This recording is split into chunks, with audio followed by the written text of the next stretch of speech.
saw it yesterday. You literally straight turned off your PlayStation because I took games. I was That like, no, when I I, said I like was like, are you really that irritated right now? I was like, what the fuck, bro?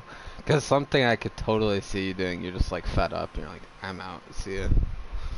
no, when you took gaze, I was like, what the fuck? I shot it, but I shot it and I even got damage numbers, but then the lag spike started hitting real hard and I couldn't move and everyone was running in place.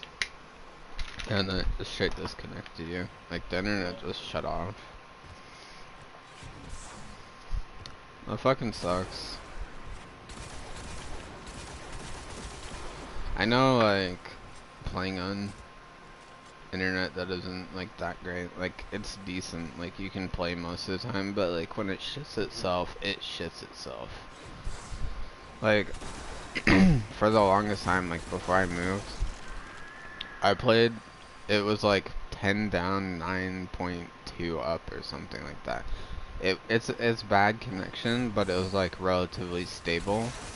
It's like it was stable. It just wasn't fast speed. So if it dipped at all, you basically can't play. Because with like really bad connections, you need a minimum of a specific connection to even be able to play, obviously. And it would just like dip below that and it was unplayable. Like 80 something ping in games that show ping was normal. And if it spiked at all, it's like 120 on my servers. It's like you playing on West Coast. Yeah. But all the time on East. It's just fucking terrible.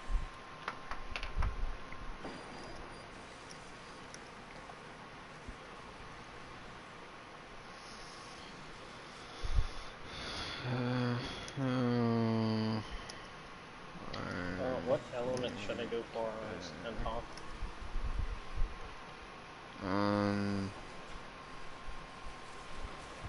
I said not to farm, but you might want to do a little farm. So pretty much what you do, you have PlayStation Plus, right? You have PlayStation Plus, right? Yeah. So basically what you do is, I want you to like, so you get to the point of saving and quitting. Like you get on the ship with Scarlet. It's basically like, okay, now I want you to talk to me to claim your reward. Save and quit, and then go to the application, do upload, download, save data. What you want to do is you want to download the you want to upload the save file to the cloud. And then what you do is every time, then you like reload the game, and then every time you go in and like look at your reward, if it isn't at least the correct element, then the best thing to do is to just go back to like home screen and close the application and restart the application. One thing that's like unique about not Xbox, like PlayStation and PC is, you know, the Claptrap stash? Yeah. It's in a different save file than your character. It's in the profile data. So what you can do is farm multiple quest rewards in one playthrough, where say you pick up the item, you go to Claptrap Stash, you save and quit. After you save and quit, you upload because there's possibility of like corruption or game crashing, etc. You don't want to lose it. You upload your profile data and then you download your profile data. So basically it'll save the stash, but it'll put the quest back to before you earned anything. And that's how I'm able to farm, you know, all three elements on quest rewards. Like on OP10, I have 3 different elemental pimpernels, all with relatively good parts. They're like all like one-off basically. But Pimpernel is honestly kind of a broken gun because of the 5 unlisted pellets. And it basically, you phase lock and chain react and like one shot entire groups of mobs.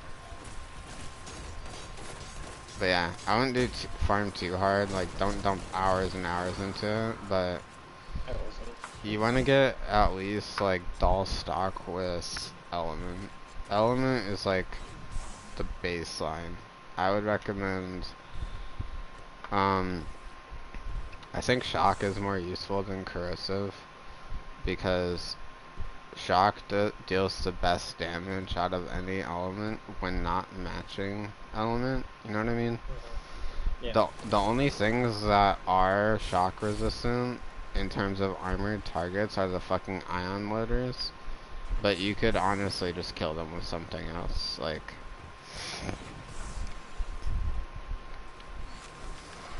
Yeah. There's a prefix called flying. If you get that, you're really lucky. It increases the fire and projectile speed. Like, you remember yesterday when I joined you at Motor Mama and I shot the Sandhawk and the projectiles are like, they like travel a lot slower than a standard SMG. So, most people, like, when they beat the game, they literally go for flying prefix with no exceptions. And they want matching parts, like they want matching grip, matching stock, flying prefix, the correct element. It's like a 1 in 10,000 chance.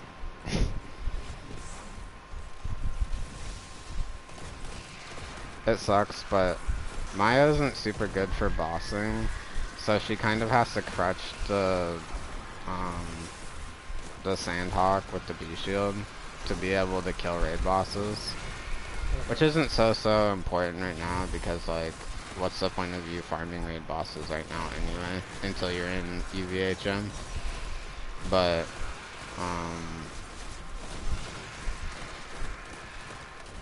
yeah.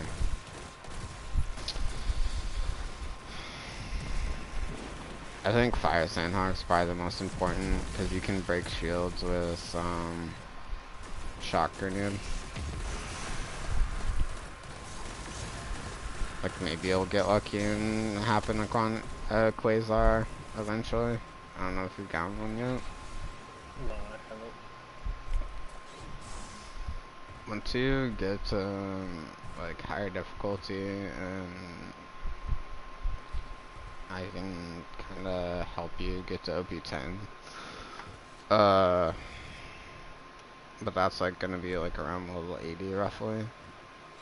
You can do peak runs before that, like at level 72, because that's 72 is like 1 through 8, and 80 is 9 and 10.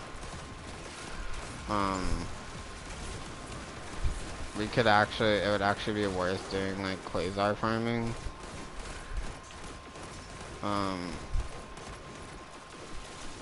But honestly, all the Quasars I've gotten are from farming Hatterax by just insta-killing him with recompense.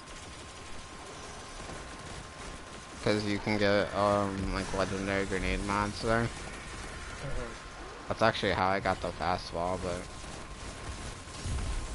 I've never really used fastball, to be honest, because I guess it just makes the game too easy. And then by the time I actually like really got decent ones or whatever, I mean they're not even good anymore, so.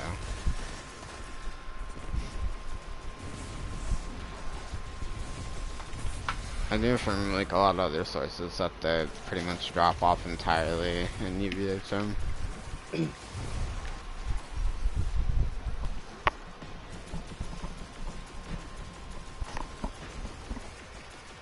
It's a good, like, overpowered grenade for a few places, which is, I mean, honestly what most of the player base does.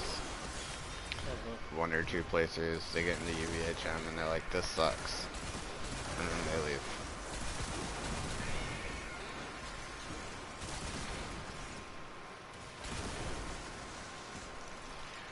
Luckily, you picked a character that makes playing less painful, because you can use your action skill to slag everything. That's kind of what makes some other characters a lot more painful to play, is the fact that they have to manually slag or use grenades that slag. Yeah. But you can get like a 7-8 second cooldown on your action skill. And you can slag everything like that. And then down towards like the middle of the left column, there's a skill called Converge. So like you'll slag something and simultaneously pull everything together, which if they aren't too far away in the first place, they'll take slag.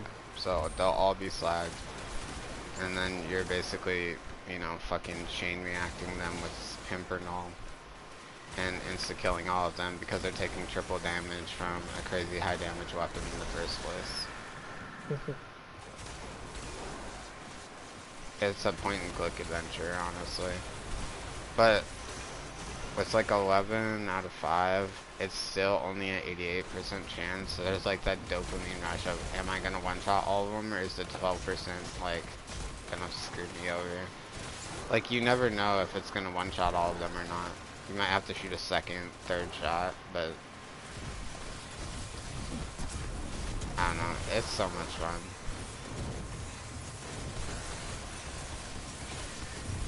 Remember Bunker? Yeah.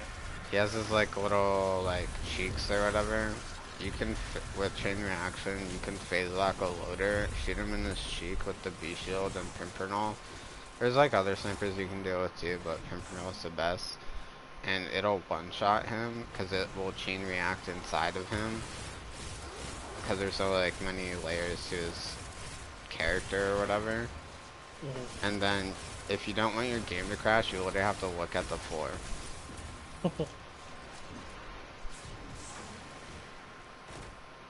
Did you get a sham during your bunker kill or not?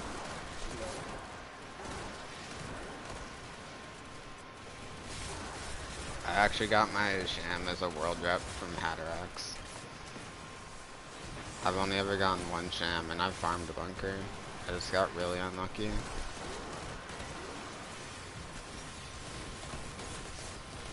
People have some fucking mental fortitude when it comes to farming bunker for the perfect sham. Yeah. Fucking 94% absorb chance. 90 fucking 4. I think the base, the worst one is like 74.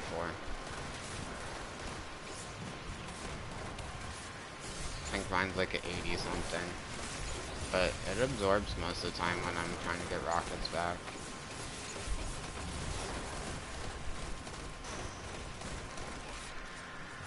I think it's just something to chase after, honestly.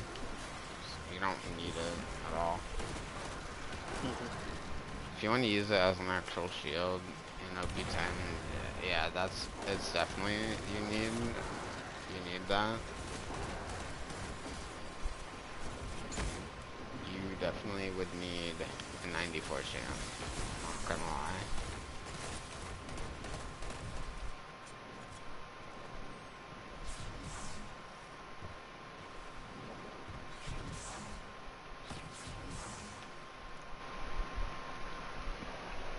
I did so much sandhawk farming in the first few playthroughs that, like, I still need certain sandhawks to beat the story on OP10. And, like, kill Terramorphous. I think that's his name, Terramorphous. It's, like, you get a quest called You'll Die Seriously from Tannis, and that's, like, the first Seraph guy. Basically have to kill that guy to unlock the pink rarity Seraph item stuff. So you kill him on Ultimate Vault Hunter mode, and then you know like you beat the different DLCs and blah blah blah, and it gives you a quest for Invincibles. The Invincibles are the raid bosses. You kill them, you can go buy like unique items that are Seraph items with Seraph crystals. But I haven't even worried really about progressing the storyline because I don't have a Fire Sandhawk with a matching stock. So there's like no point for me to even fight Terra because I'm not gonna fucking do enough damage.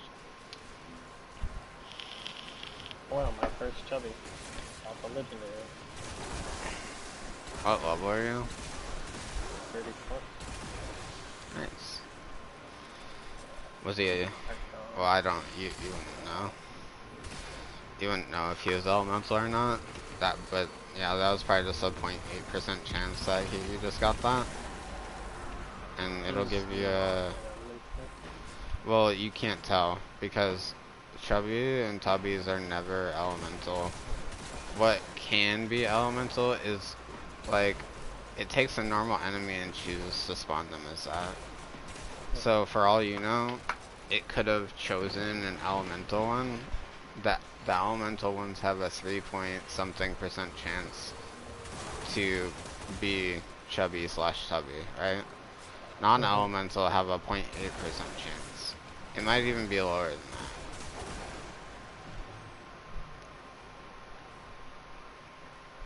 Yeah, I got the whiskey penguin from Don't ever use that. You will kill yourself. It literally is like it spawns booster shield like other doll shields.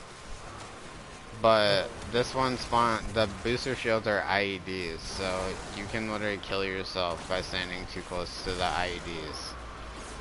Like it's supposed to give you your shield energy back and simultaneously do good damage to enemies, but it can end up just killing you.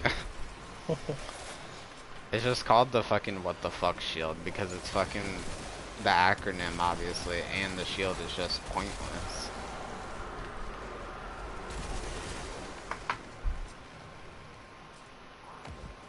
Sadly, like the two of the best shields in the game are locked behind Seraph. One of them is the dragon fight from the Tina DLC. It's called the Blockade. It gives you a lot of damage resistance when your shield is full, so that your shield is less likely to be broken. But it continues giving you damage resist after it's broken. And it's just a really good shield because it offers damage resistance, honestly.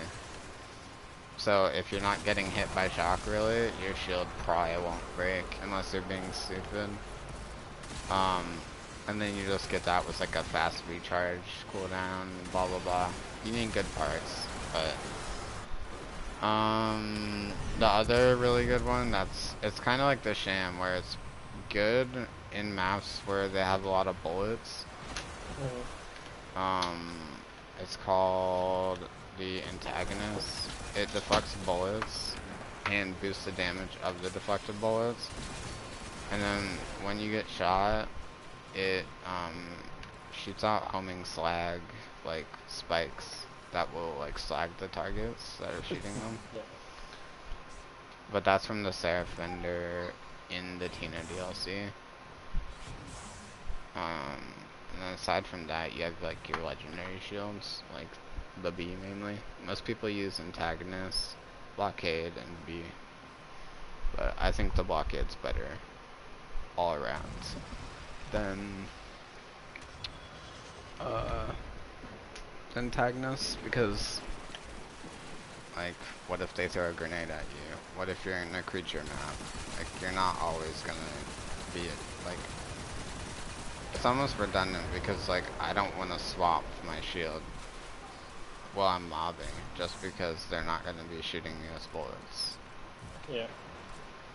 It's useful for certain builds, like an insta-kill strat on the dragons, where you can ricochet your bullets off of yourself,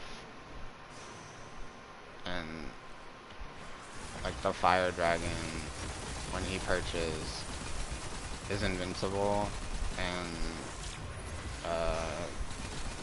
bullets deflect off him, and you can like stack up tons of damage off of yourself, your shield, the enemy, and then like insta kill all the dragons, but it's so RNG.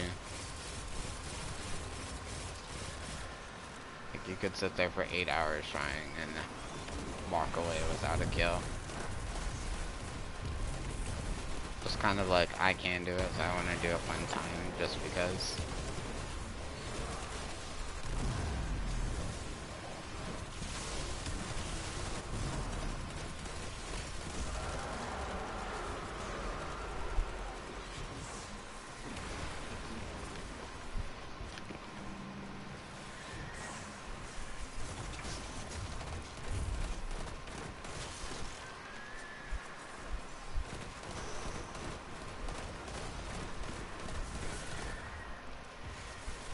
I'm gonna take a break in a few seconds after I finish this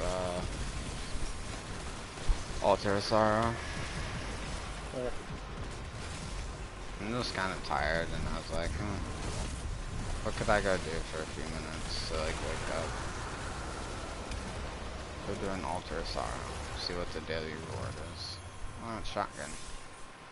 Too bad I have a near perfect one.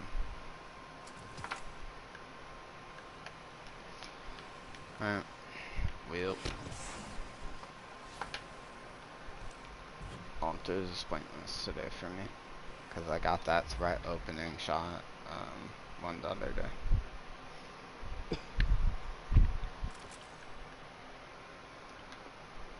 Alright, I'll be back. Okay.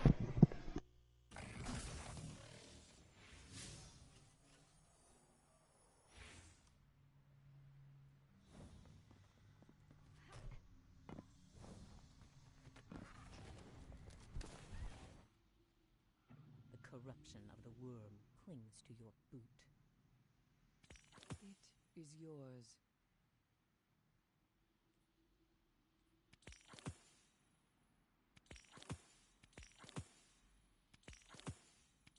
Use it well.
Howdy.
No.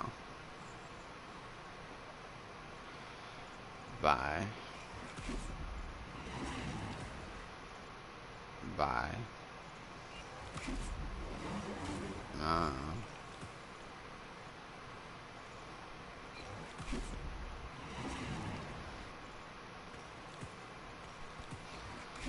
I'm gonna do bounties. Cause I fucking love bounties. I have to get to rank 200 in the pass. Today. For what? To be 1600 power level.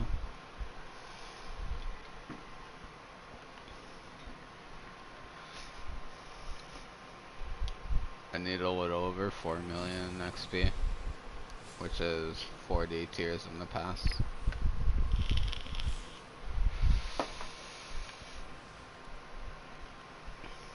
Did I get an Umbral Engram yet? No. Yeah, I finished the Thunderlord Catalyst.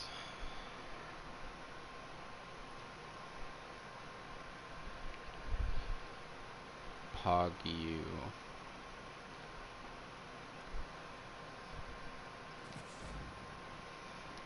Gold border. Alright. So there's enough of that. Let's see what we gotta do for the bounties.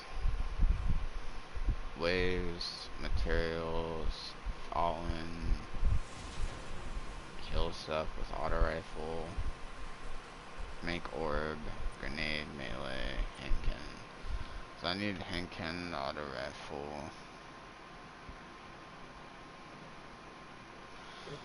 Jack, go do your pinnacles. Okay, continue being a little late. You should just stop playing the game.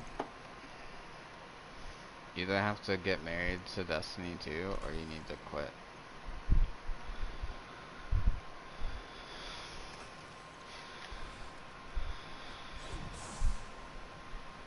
What? You're mumble. So how am I supposed to know what the fuck you're saying?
Oh, that could be fun.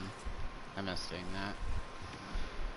So, one thing I used to do with First and Last Out in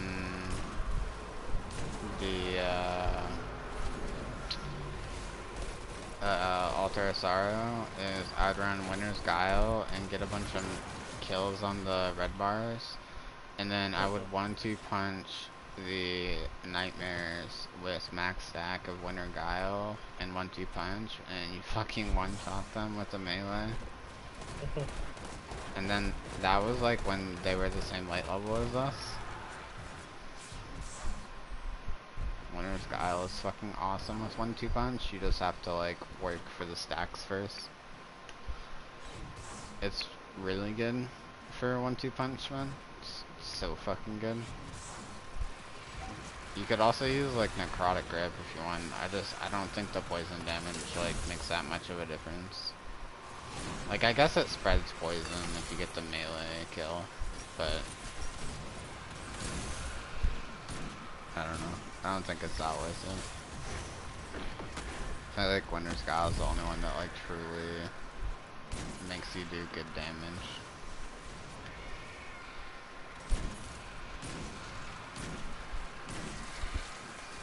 I've seen a video of someone using Winter's Guile on a different response of prophecy and doing the incinerator set. Yeah? How much damage do they do? He killed him in about 4 snaps or so. How do you get the cooldown that fast? Not exactly sure. Was he using solar weapons? Maybe. I don't really remember all the details, but Maybe he's Monte Carlo with the 1-2 punch shotty. he was just using Tracker. If I can find it, I can send it to you. So he wasn't using anything to get melee back, or? I'm not exactly sure what he was using. I wasn't really paying attention to that.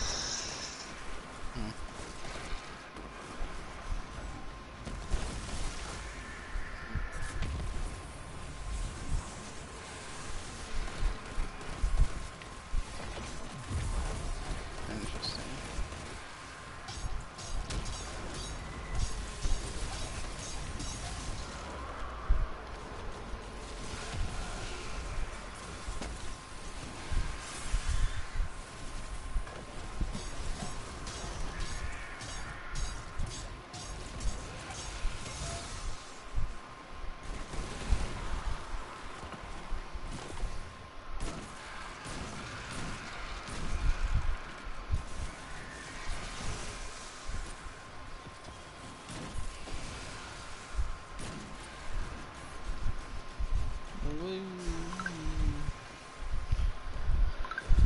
Did you find the video?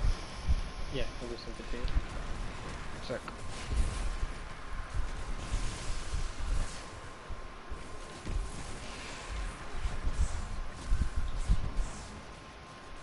Maybe there's like, was he doing anything to charge this light?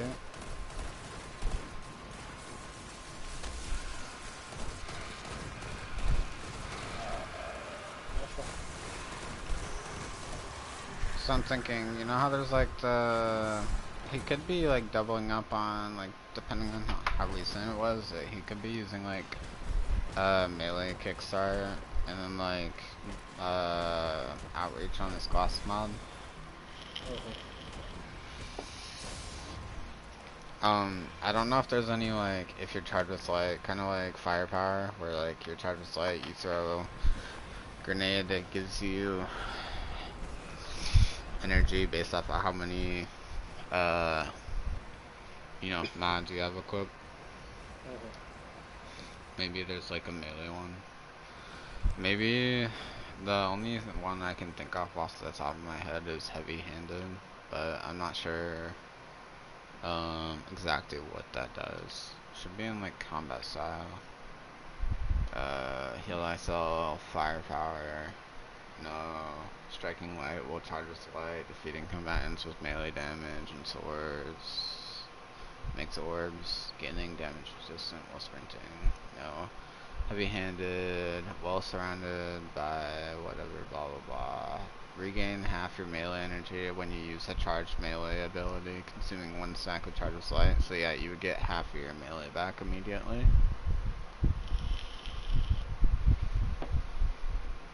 He is probably using heavy-handed. It's one of the most expensive charge with light mod in the game. It costs as much as like anti-barrier sniper. It actually costs more, I think.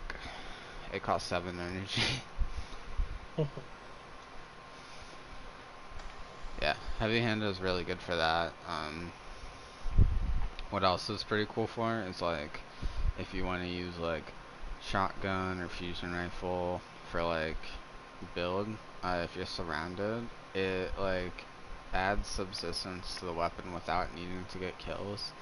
Like, you can shoot your weapon without having to reload because it puts reserve ammo back into the gun if you're surrounded. Mhm.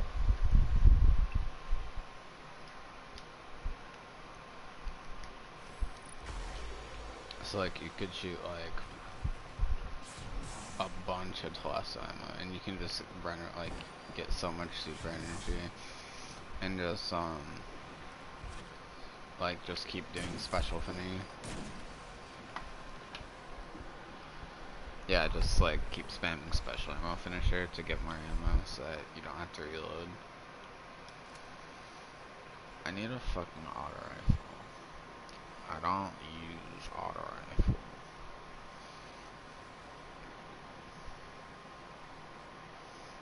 Where is auto rifle? I don't even. I don't have any infused. That's probably why I can't find any. There we go. Use this one. Okay, this one has harmony.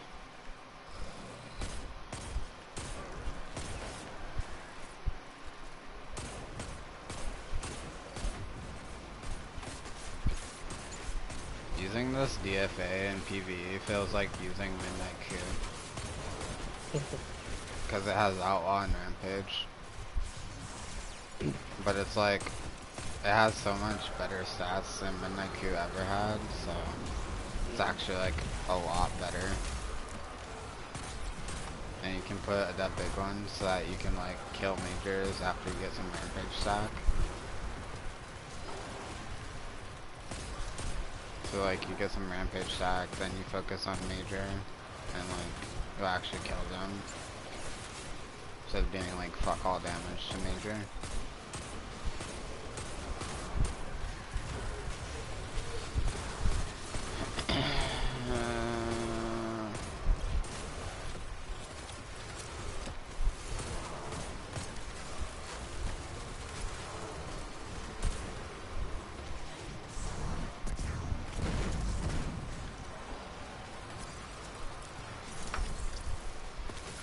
And can kill.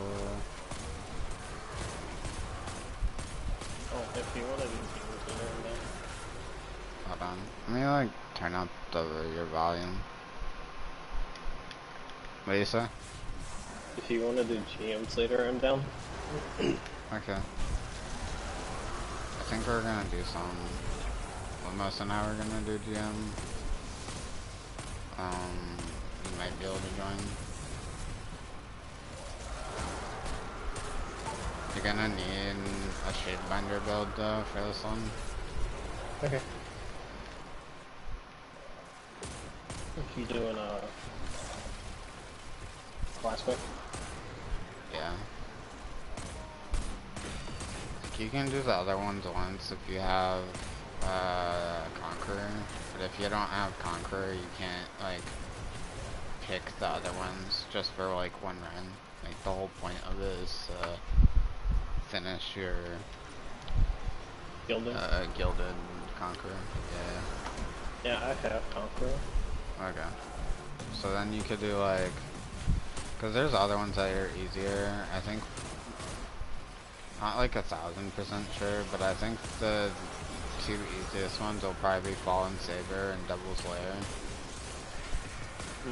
Like I've done Devil's Lair twice this time, cause you know, you can have someone else start it if they haven't completed it. And second run was like a 22-minute, and I don't feel like that's being like the most optimal possible. Could definitely be more optimal. Like I think I'm very certain with enough practice you could get Devil's Lair to be like a 15-minute like a Shadows type shit. I know when, I think it was me, you, and Lumos, we were doing Insight Terminus, and we were getting like sub 15-minute clears. Maybe. I don't remember too well. I know some of my fastest clears in GM ever was like a Shadows with literally like I've had runs with Shade on that Nightfall in the 13-minute range on console with load times. Like, Yeah.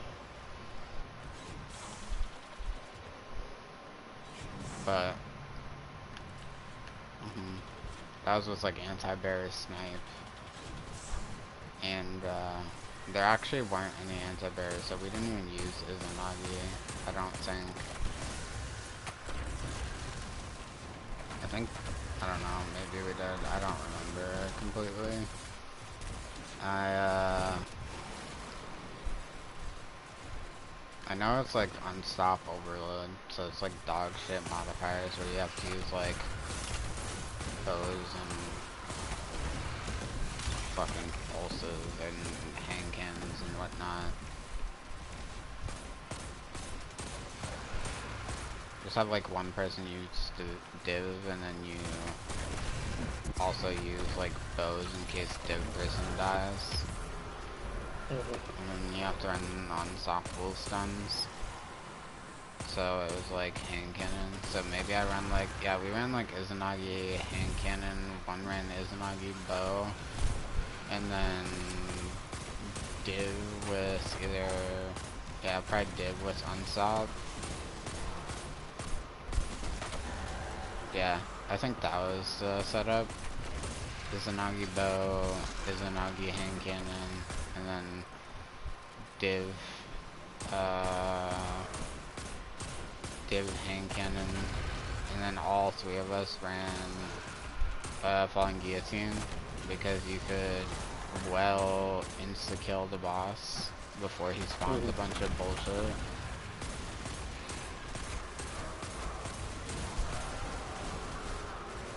That was a strat. It just had to sink for a second. And then use, I think it's 2 Phoenix Bow and 1 Ursa Banner. Ursa Banner is really good for 1BX, my teammates are dead situation, where you can actually like pop it, block, and force a revive without being in danger. You could also use it for when I'm low on ammo to make it a very easy kill for them. Ursa's still so good. I feel like it's mainly better for Nightfall at this point. It's like what I always did is you pop it, but you have the people behind use a well. So you put the well with Phoenix, right? So that they get their energy back. And then you run Ursa and you stand outside of it, but they stand close enough to the edge of the well to where they're getting Weapons of Light damage. Because Weapons of Light has always been more than well, up until recently, where Ward of Dawn Weapons of Light is the same. Which, you know, cool, whatever. I don't think that's I don't think that's necessarily okay, because I think Bubble is inferior. I feel like the exotic C pair with it, I suppose. But I don't know. But anyway, yeah, you'd stand out of it, because if you stand in a well while you're having Ursa, you technically aren't taking damage, so it won't give you Ursa energy back.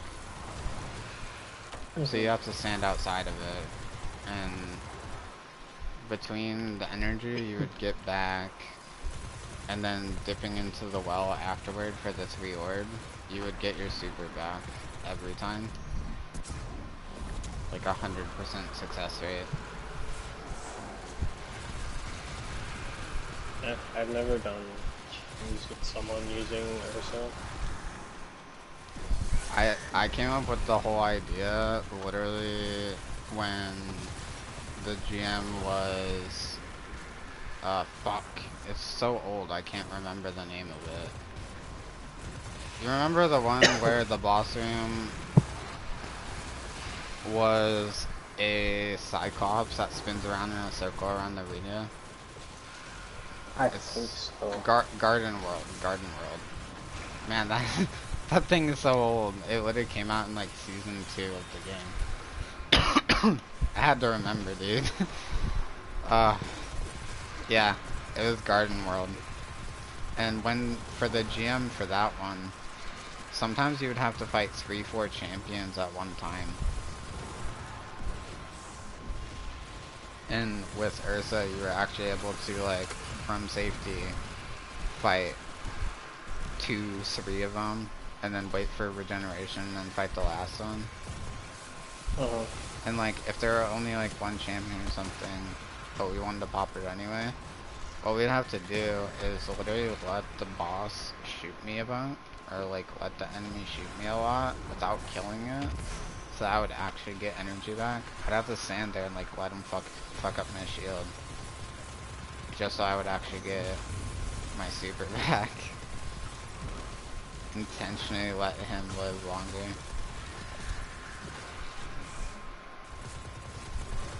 That gym was kind of buggy though, because you have those like little lifts that look like the simulation shields to like get up places, and it would like randomly kill you for no reason sometimes.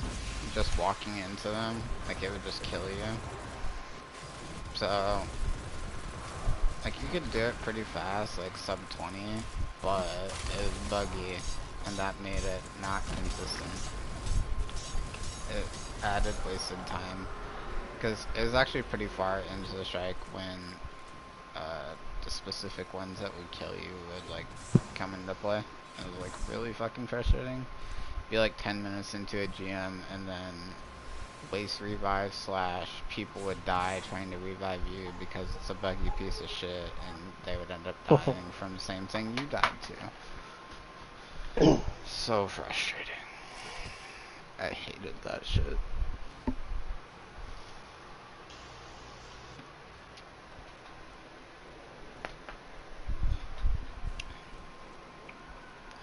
We use slug a lot. Like slug shotgun. I found a bone chiller in my vault from Europa that has firmly planted opening shot and assault mag. And it's a high aim assist, low handling, so what's it have, like 61 aim assist? If I shoot while sliding, I'll have 100 aim assist without like, you don't even need targeting mod. It'll help it aim faster, which is good. This weapon's so old that, you know, on DIM it shows you, not DIM, D2 armor, or D2 gunsmith, it shows you like the damage fall off of weapons. It doesn't even show the damage fall off because it's so old. It was like, it's in the API and you can look at the perks, but they never put like the estimated range value. Because it was before, way before. It's like 6 seasons ago.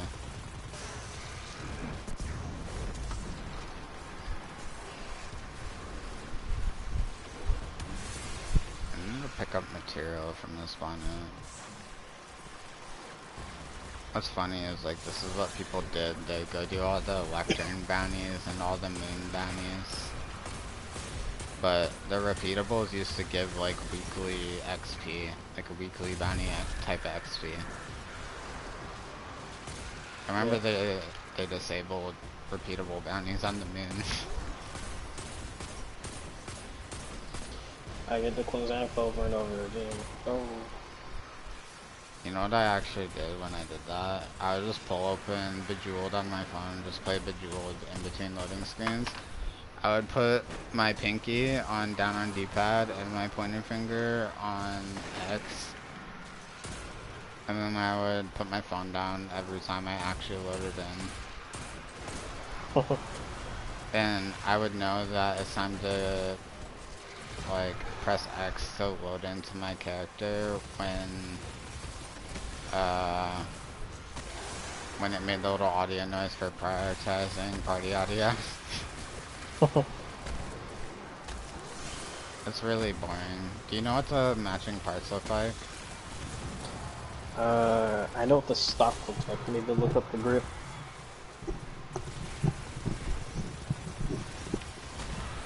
Because I watched the video on it the other day and it showed, but I don't remember what the grip looks like.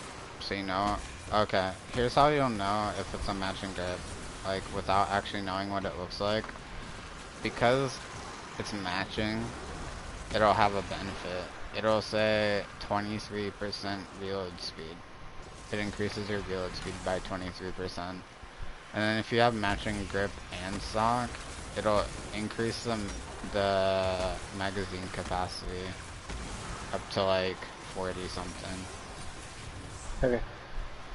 Basically, like, you'll have a bigger magazine than normal. If you just have one or the other, you won't get that magazine bonus. But the important thing is correct element and stock. The stock adds an extra burst count, so it adds 3 extra projectiles to it because, yeah. So instead of shooting a 9-round burst, you shoot a 12-round burst. That's all the stock does. And then the stock is the highest recoil control stock in the game, so it'll make it so that there's not so much sideways deviation. It's annoying to shoot without the dull stock, just from a recoil perspective. Like, you're not really missing your shots, it's just annoying to look at, more or less.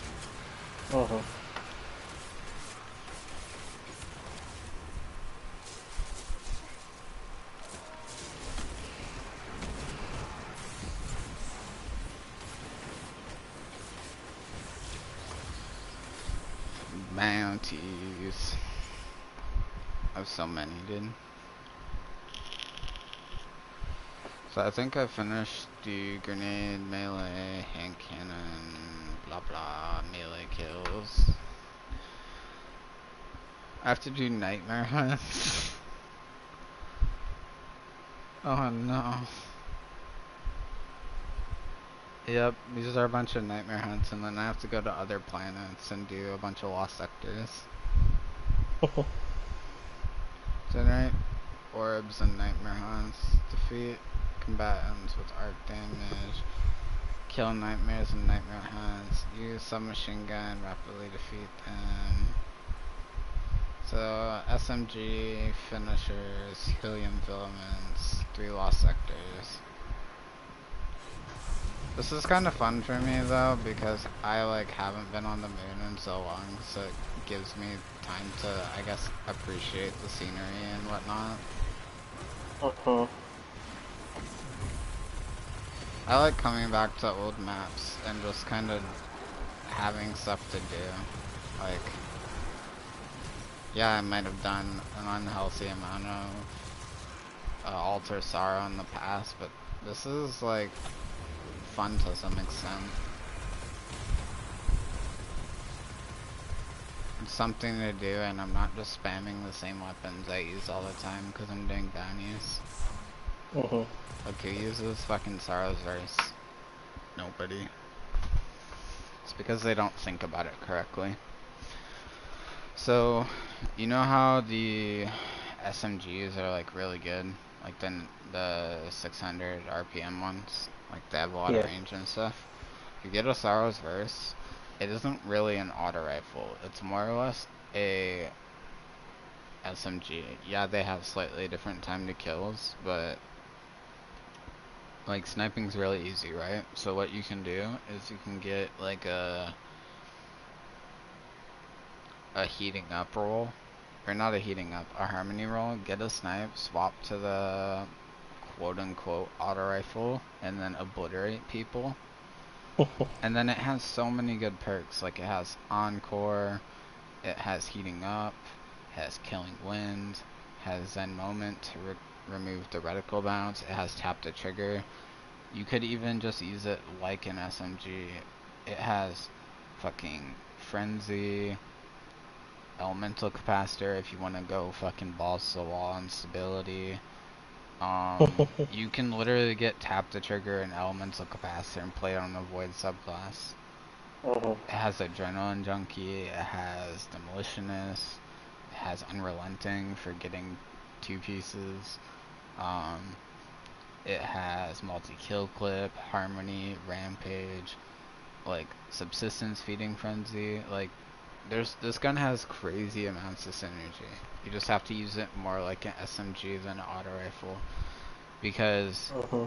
I believe with no range perks, it has a damage fall off of like 25 meters. Which is roughly the same as like a max range Shayura. It has the same zoom level as Shayura.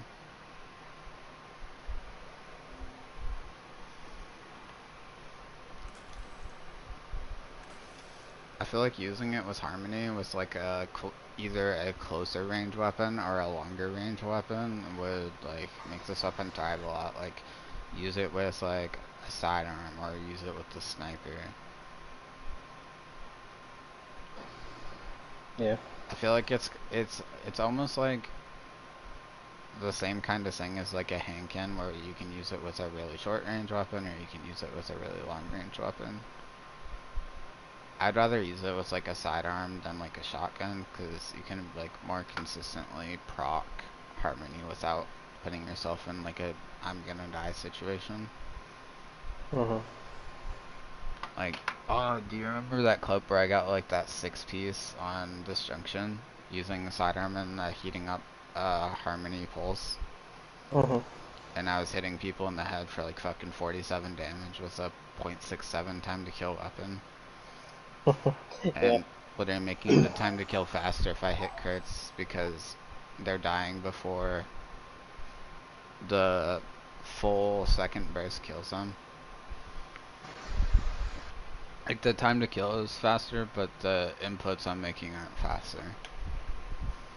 It's just they're not gonna trade with me probably.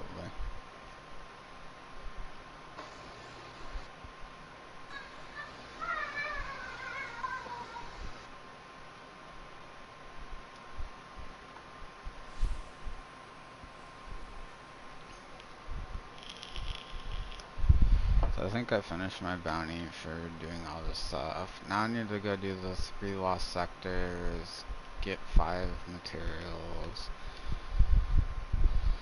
finisher, fallen, use SMG.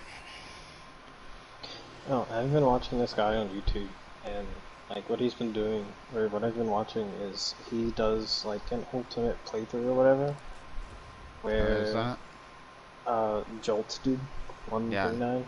Yeah, Jolts is And fucking awesome, dude.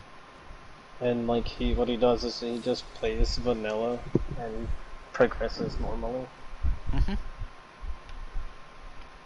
It's like the most like pure playthrough.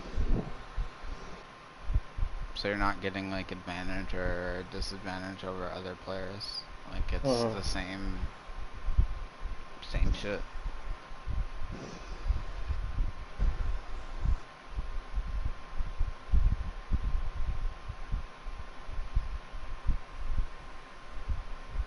Revelation. So communion, logistic, and crew quarter. Which one is this? Communion, crew quarter, logistic. Logistic, communion. Okay, so those are the 3 lost sectors I have to do. Yeah, Jolts is really fun to watch.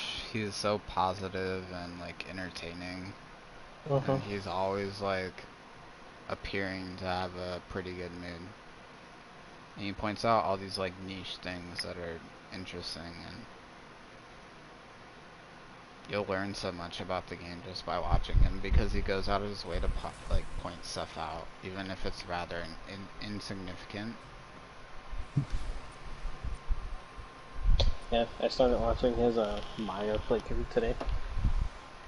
Yeah. Yeah, he did like the doll Maya one, and then he never finished it because it's pain. Where he does a doll allegiance where he can only use doll stuff. Which isn't the worst, because there's things that he can do, like where he can use some of the best gear in the game. But at the same time, there's like no doll class mods for Maya, so he can't use class mods. so it's not like you can really actually play OP10 with it. Which is kind of the goal, to like get the character all the way up and then do OP10. Like clear the peak on that character using that gear. Or like, he does like Bandit Gauge, which is so counterproductive, it's not even funny. The whole gimmick with Gauge is based off of this skill called Anarchy, where basically dealing damage with even a single bullet and then proceeding to have no ammo by dumping the mag. So like, the difference between shooting an enemy one time and having empty mag and reloading slash dealing damage with your whole mag makes no difference on building up Anarchy. The whole thing is basically expending your ammo and reloading to get a stack of Anarchy, which gives you more damage. So the way you kind of want to play her to build up Anarchy is use very low magazine weapons, but Bandit weapons have the highest magazines out of any of the manufacturers, so it's so counterintuitive and you're just wasting so much ammo.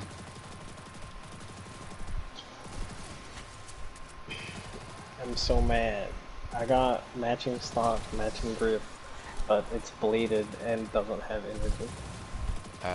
You should, that's one of those things where you should just go put it in your thing and keep it, because you're still in early places and you can probably get away with it because matching element isn't that important. Like, you're still at a point where you can feasibly kill, you know, robots, armored stuff, etc. with like fire probably. So, like I said, don't farm too hard. You want to get some stuff, but I mean, you're not gonna fight Terra for a while, so having a fire one isn't even that important, because you want to be like level 50 or whatever, and there's honestly no point to fighting him until Ultimate Vault Hunter. Ultimate. Third placer. You're not gonna get anything useful from it now. He actually has really bad drops.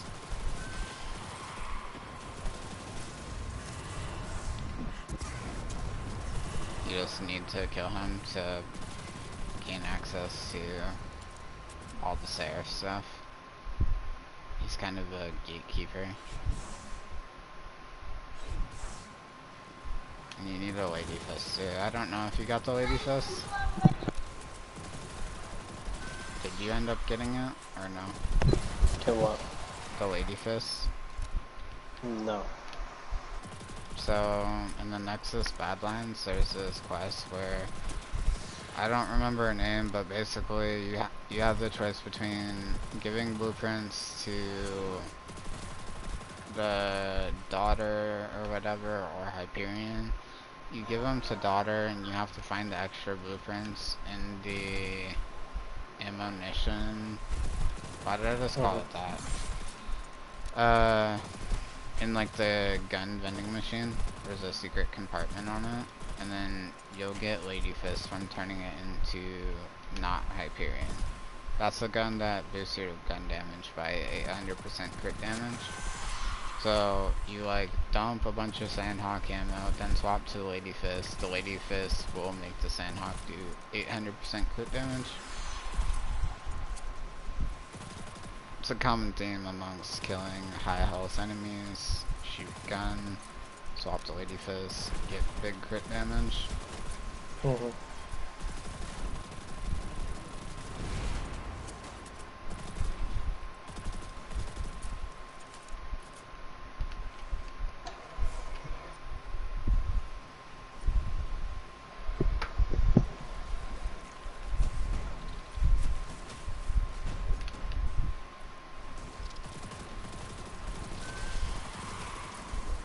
Dude, I got a fire team invite. I don't know you though. Oh, it's Trials this week. Yeah, Trials is back. Trials carries. It's the shotgun. Oh, And well. it's Endless Veil, I think. Be interesting. It's no zone cap, right? What'd you say? Is it zone cap or no? I don't know. I kinda honestly wish it is zone cap because then it'll force people to play parts of the map they're not familiar with. Mm-hmm. Because Endless Veil plays the same way the whole time.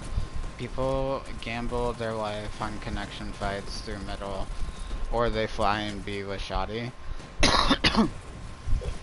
Or you have the people that go temple and just sit there and wait for a super. Mm-hmm.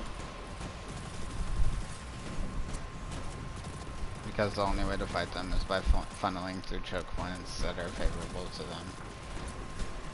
Like if you drop toilet, you die.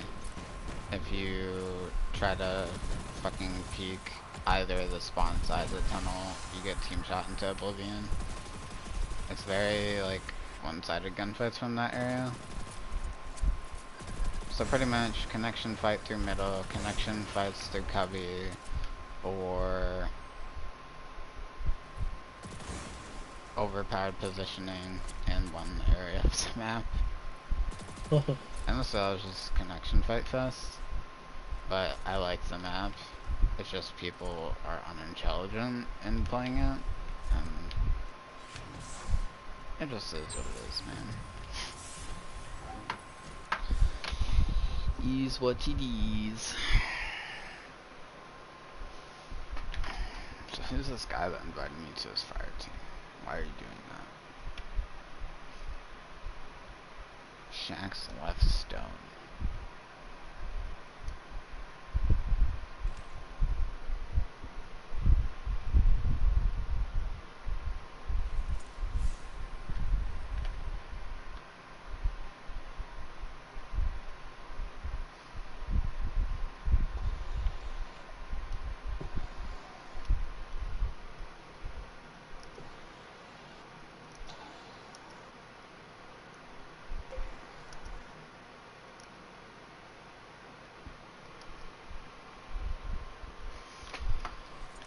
Okay, so that wall sector down. I'm gonna put on a different thingy. I put on like a 30-meter resource detector, but they're not popping up on my screen.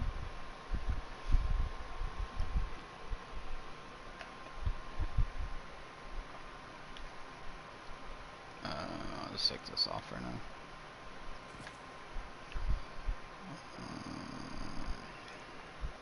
Fuck it.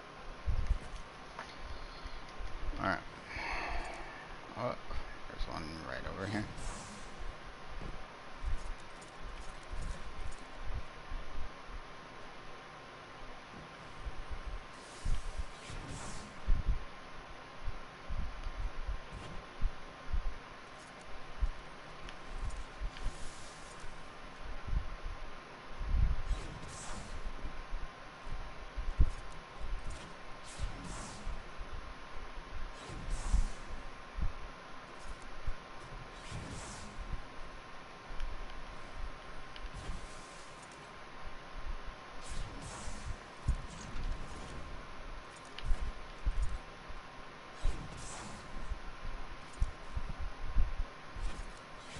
I'm back. Yeah.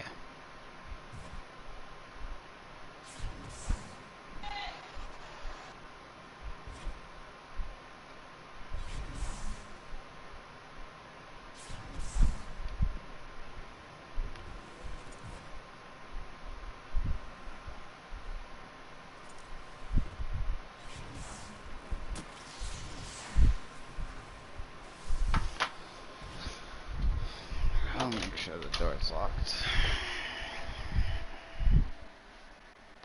Okay. Yep, it is.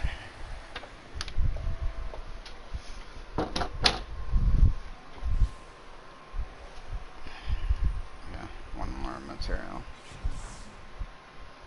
Oh, I wasted egress because I pulled out my ghost. That sucks. Okay, logistic and crew quarter now. Let's see. So one's there, one's there. I think the only way to get to crew quarter is going around, so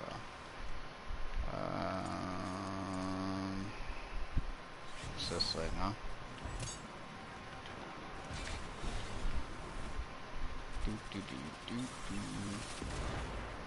It's crazy, like there's actually like a lot of people still, you know, chilling on the moon. Mm-hmm.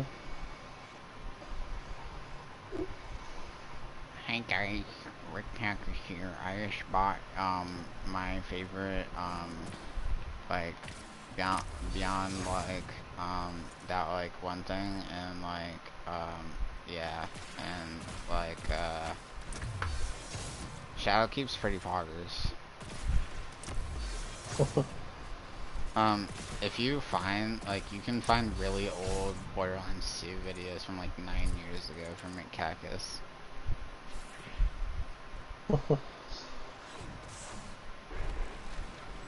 And what's funny is he doesn't have terrible mic quality.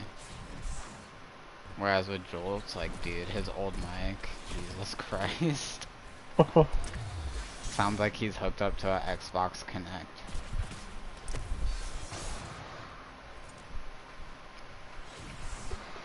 Yeah, it's pretty fucking bad. Like, it's not... Like, you can understand him, it's just like the quality is just really low. Like, sounds like not a mic. Like, I don't even know what it is. It's like he's talking through like paper towel rolls or some shit. Like he's definitely understandable. It's just the overall sound, like it doesn't sound like him, I guess. Yeah. I don't know. It's like when people first start streaming, they have bad mic, whatever, and then they get like a dedicated mic specifically for streaming. And they just use the streaming mic for, like, obviously for them hearing on stream, and then they use that same mic for, like, Discord or whatever. So, like, their headset, like, they just have their mic muted on their headset. I guess that's kind of what it sounds like, a fucking old gen Turtle Beach mic or some shit.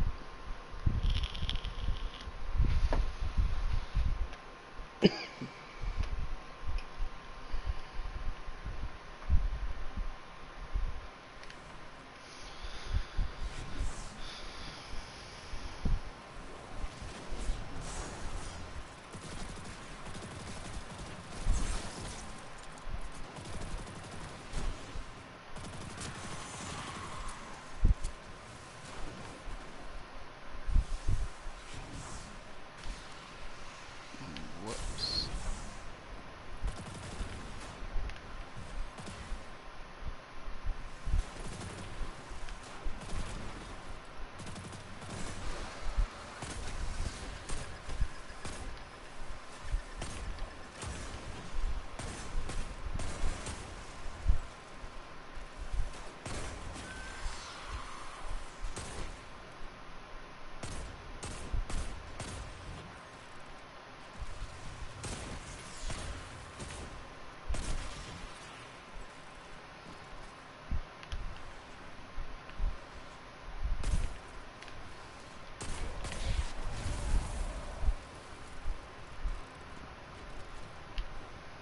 Really? I have to kill all of them?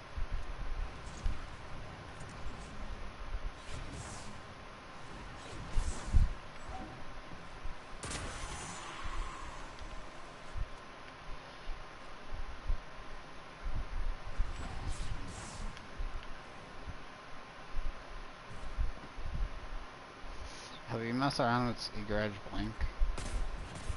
A little bit, yeah. So much fun. Cause you're like third person the whole time, so it's easy to like, I don't know, just have like a really wide field of view of like where you're actually going. And it's really fucking fast. Like you wanna like, yeah, cause you're basically, your ability jump is a long time after your initial one, so it's like complete forward momentum. And with Astrocyte, dude, I haven't done it with Astrocyte, but it would be so fast, like max mobility Astrocyte, dude. Like you would go so far. Like I can't even imagine how far you would go. Like it'd be nuts. Imagine doing well skating like the shatter dive thing they do, right? With Astrocyte on, 100 mobility, and you swap to Void, like mid-jump, and do the whole thing that Hunters do. I guarantee it's possible on Warlock too. Yeah, I don't see why it wouldn't be. Because you actually don't lose as much height with well skating as you do with shatter dive, so you would actually be higher in the air, right? I think so. I'd assume so. What was the Dreamwalker? Oh, it's for killing nightmares. Okay, so loot this lost sector.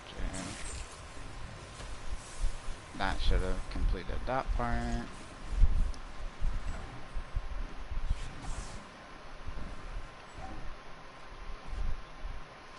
It wouldn't surprise me if hunters end up getting a blink enhancing exotic. I don't know what they would give them though, because they can't just copy and paste what Astrocyte does. Yeah. They can't necessarily just give them another like person's exotic. It's not the same thing as AM's, so that wouldn't really make any sense. Like what ours says is it gives you HUD, makes it so your weapons have 100 handling, and then I think your blinks recharge slightly faster. It could give them like a third blink maybe.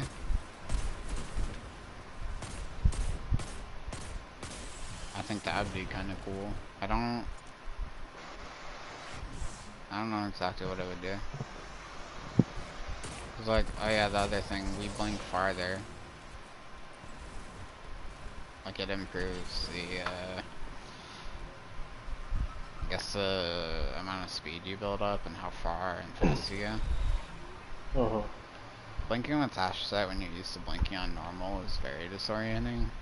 You have to like relearn the inputs to go where you want to go. Because it goes farther by a considerable amount.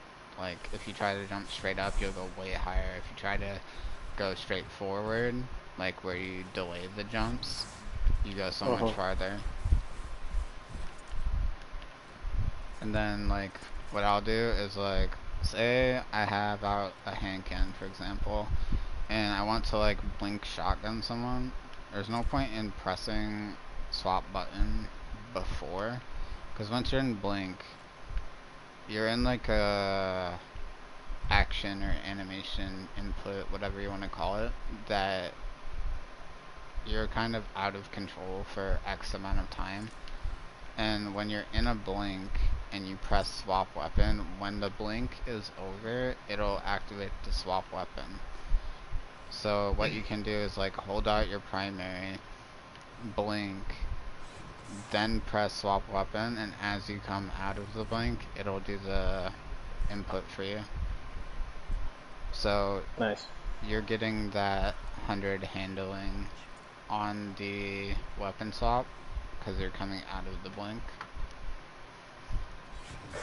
So it's like having Ophidians on steroids while you're blinking.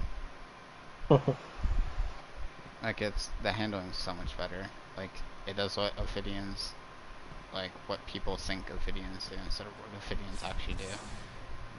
It's literally like 300% better in terms of weapon handling.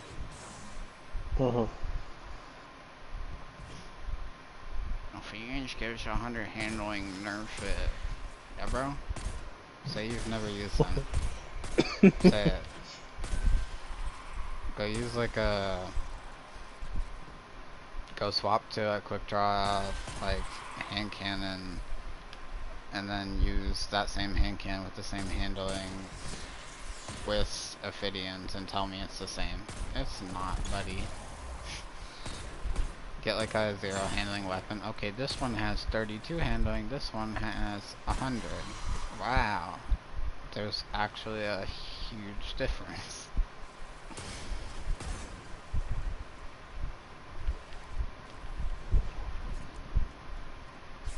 Makes like bad handling weapons feel decent and good handling weapons feel like snapshot quick draw. I always go for like around the amount of handling I need, like, what is it, 68, and then Ophidians will push it to 100.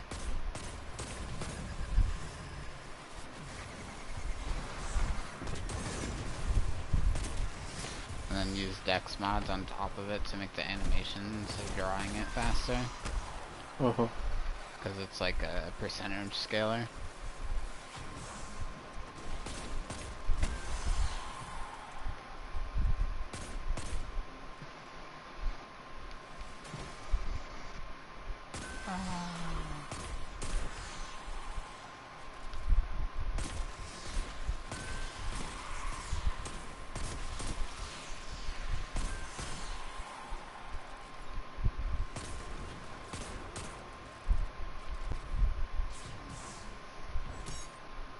No.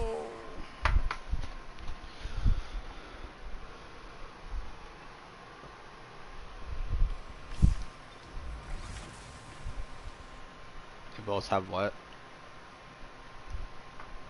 Oh, Lamau.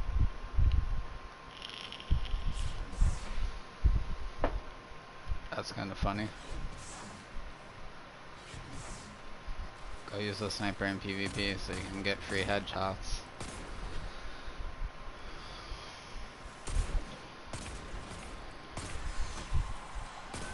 Opening shot shouldn't be on precision weapons. Change my mind.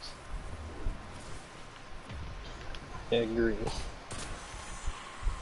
Especially when said precision weapon kills in one bullet.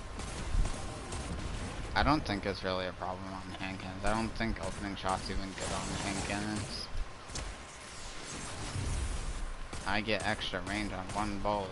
So amazing. I get more aim assist on one of the highest aim assist weapon archetypes with the best starting accuracy in the game. Woo, I was gonna miss.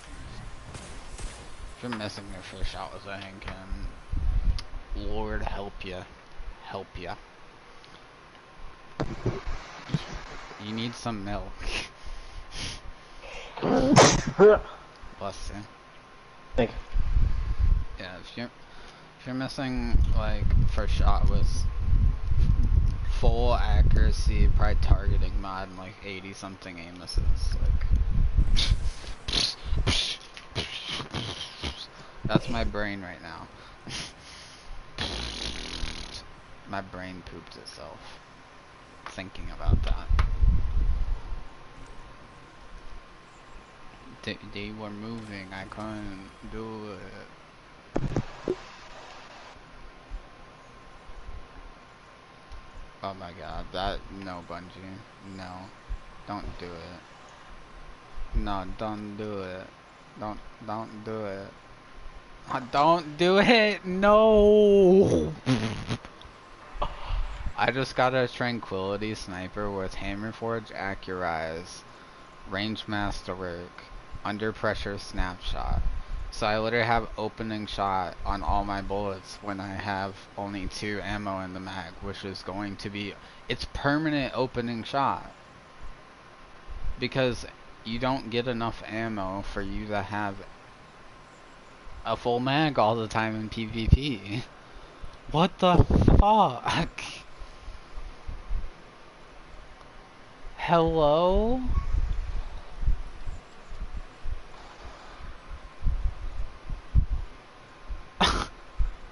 What the fuck is this?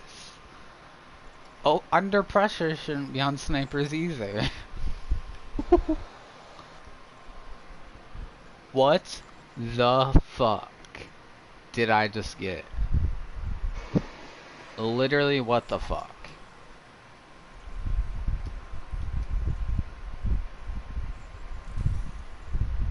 Time to go terrorize people, I guess.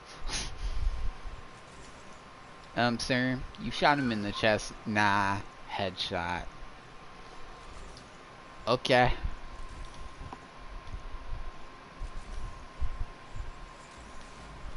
It has almost the same range as Impact, which is Accurize and a range masterwork. I can just run Arrowhead.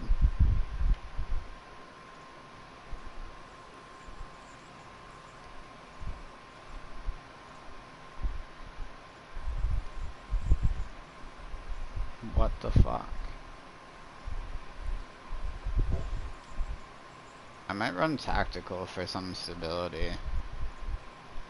57 ranged with under pressure is still really good. I don't know. We'll have to see how it takes lunch. Should be fine with 100 rezo, honestly.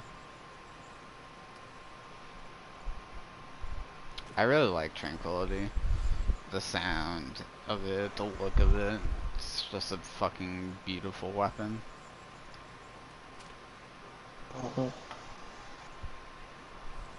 Oh my god, it actually has the same exact stability as my Eye of Soul. And then the range stat is 3 different.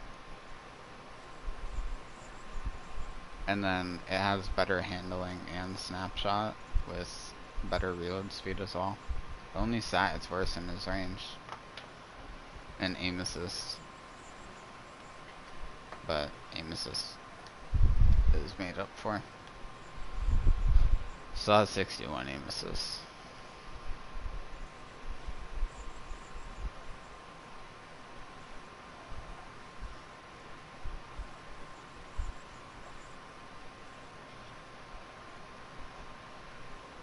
Yeah, I have a really bullshit Eye of Soul that has firmly planned an opening shot, and then I can put adept targeting. So anytime I crouch, go for a slide snipe, or haven't shot in a bullet in 3 seconds, I have 100 aim assists. Because balance. That's why. Alright, let's see what we get on this wild lullaby. Slide shot, Eye of the Storm. Wow. Why though? Slide shot, Eye of the Storm, Accurize, Polygonal, Stability Masterwork. I just got a fucking dueling machine.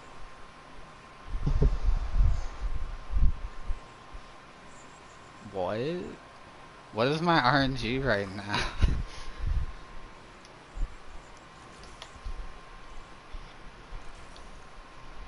I'm gonna hit fucking 83 range every time I slide and get 87 stability.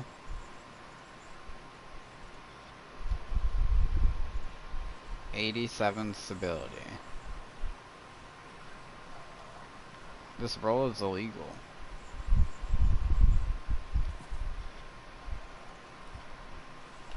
What the fuck? Imagine if I got slide shot kill clip. 2-tap people from like 40 meters. Balance.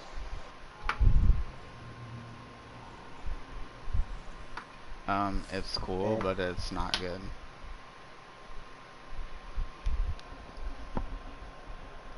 I know I used, what's it called? The hand cannon for my advantage at 120. I had to swash slide shot for a long time, and I loved it. Yeah, slide shot is just so good. It makes the worst stability weapons feel fantastic. Like 20 range and 5 stability for 3 seconds is no joke. I ended up getting like 1,000 kills on it in like the half of season I played with it. Yeah. And I know you don't like go crazy in this game, so that's quite a lot of kills for you.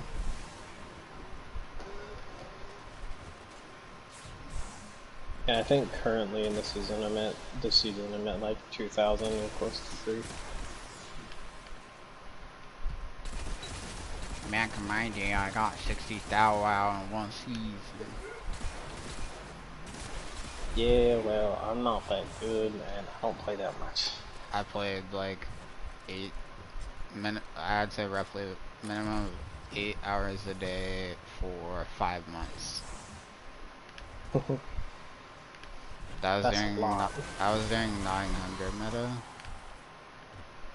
Yeah, that's like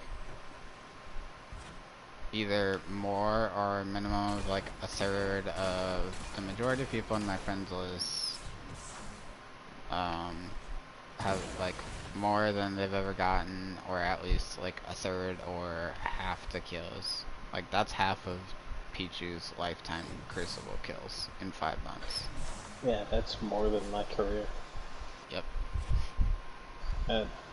I believe 40,000. Or just hit 40. I was actually really close to 70k. I think it was in like the 68, 69,000 range. And that season, I had almost 50 Crucible resets. I stopped at about, I'm gonna say like maybe 48. I was playing, it was right before Beyond Light shipped, and I had very conflicting response to how stasis would affect the game, and I was preparing to quit the game if it was too much to deal with. And the fucked up thing is, it was too much to deal with, and I didn't quit the game.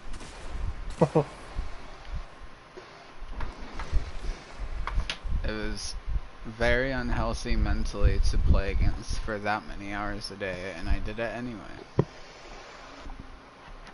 Yeah, I'm pretty sure that's when, like, after a few weeks of Beyond Light release, I started to take a break. It was just so unfun to be shattered over and over and over and over and over and over and over and over and over and over and over. You had to completely change your playstyle to actually perform decently in the meta.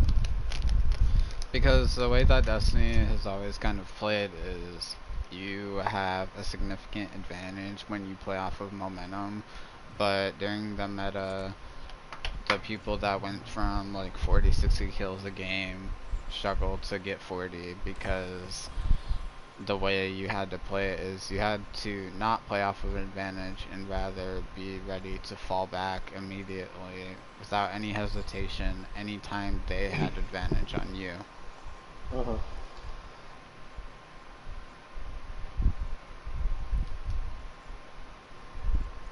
Yeah, that shit was really fucking rough.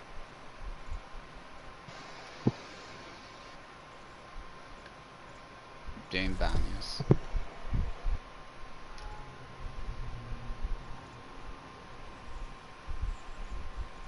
Year. What else on? Yep. Okay. I have to go do Nightmare Hunts and then do a bunch of shit on the EDZ. Is probably where I'm gonna end up doing it. Let's see. Nightmares, Lost Sector, EDZ, Nightmare. Yeah, I need to do EDZ, Lost Sector, Nightmares, and then I'm gonna have to go do Nightmare Hunts. You can join if you want, but I don't think you've ever done Nightmare Hunts.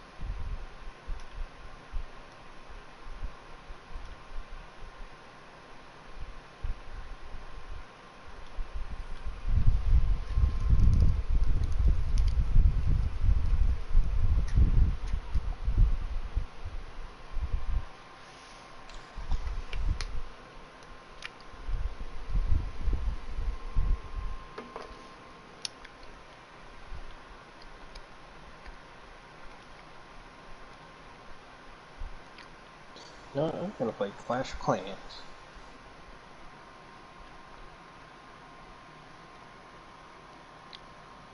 Yeah.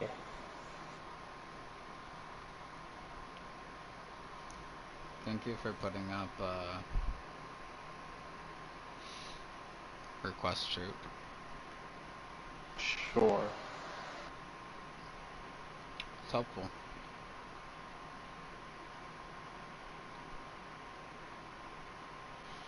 Yeah, I saw that. And then I gave you guys troop. Why are you asking for a balloon in the siege barrack? Because I have the other 3 trained, so I can use all 4 of them if I need it. Oh. That makes sense. I was just confused. I'm like, what the fuck are you doing, bro? Are you dumb? Yeah, I can train the wall wrecker, the blimp, and then I mean, technically it could still be useful from that siege barrack because it deploy a balloon on the side and you're basically funneling. Yeah, it would still be useful. Because he's P.E.K.K.A, Wizard, King, Funnel, and then the balloons would come in behind Dragon / Lava Hound Balloon Brigade. Yeah, it'd still be useful for sure. Didn't think about that. I wonder if like the newest siege barrack is even useful. It's like a really slow fire catapult.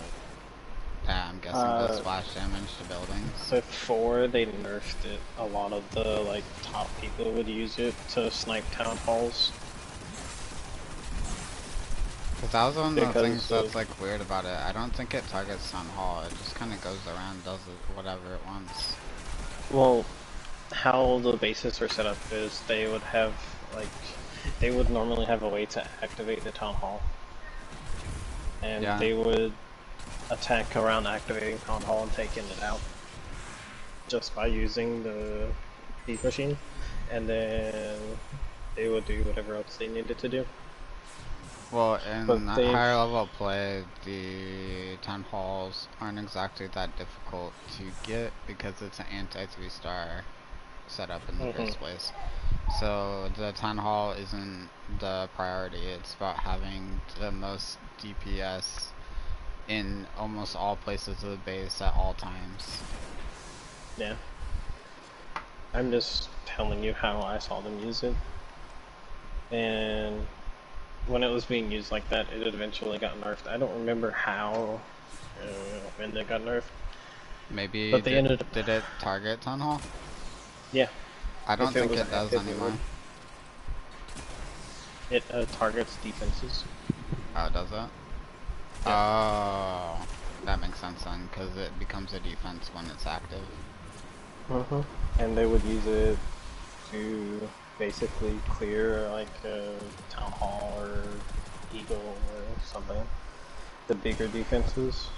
Yeah, the stuff that puts the most damage on your troops.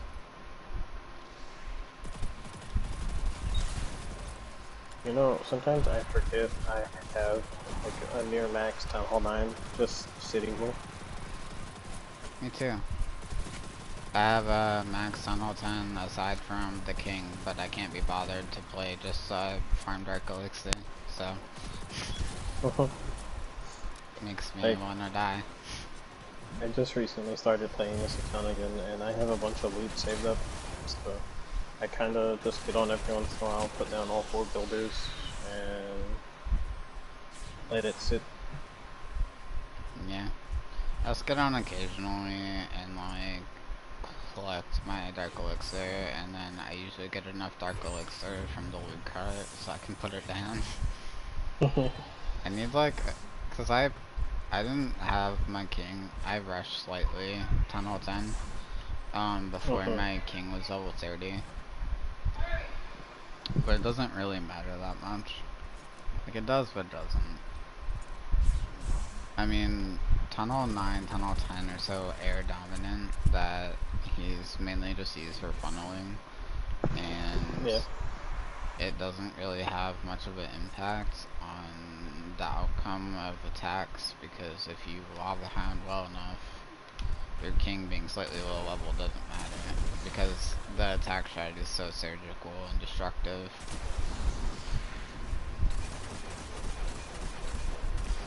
That's why, like, Wallow was my favorite attack strategy for so many years, just because of how strategic it is. And your spell usage makes or breaks your attack.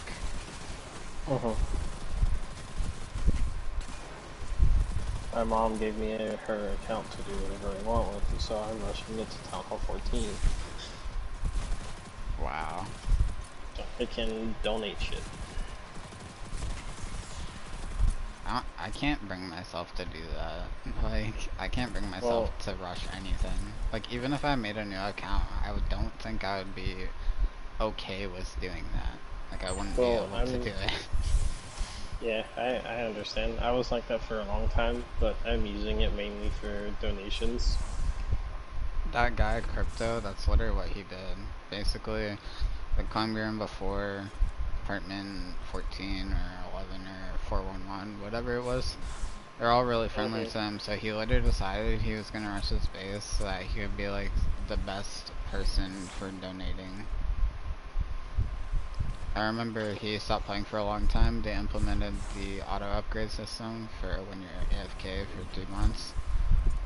And he was literally mad that some of his buildings got put up above level 1 because he wanted to have a town hall, whatever, 14 with all level 1 defense. But then he ended up just maxing out his Teslas because they didn't, because they got ruined, kinda. Yeah.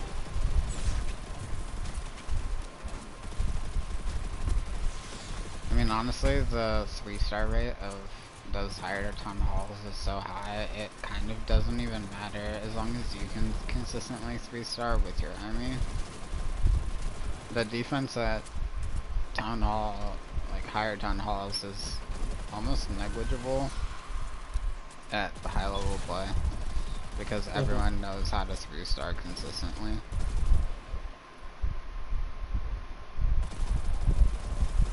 Like, I honestly think maybe like Town Hall 7, Town Hall 10 are probably like the 2 hardest town halls. That's funny because Town Hall 7 used to be the easiest. Yeah, until they put 4 air defense.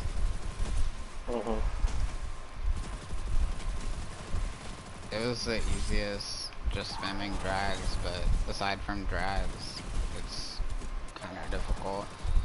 It's actually easier, or I guess more rewarding, to 3-star Town Hall 7 with Hog Riders. Because you have to read the base and pay attention to, like, before when double Big Bomb were broken. And they would outright kill Hog Riders and stuff? Yeah, they would insta-kill them. Because of the ×4 multiplier or whatever. Big Bombs aren't even really a problem anymore, as long as you're maintaining their health. I think the only way they can actually insta-die is if a bomb tower just got destroyed. So you see people stack bomb towers with big bombs.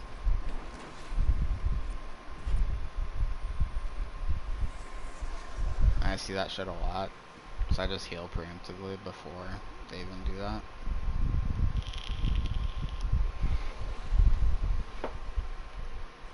Bow, precision, arc.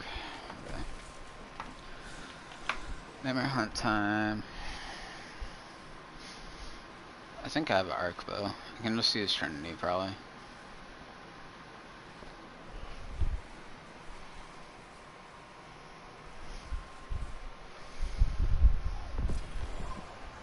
What else do I need to use? I need to use... Okay.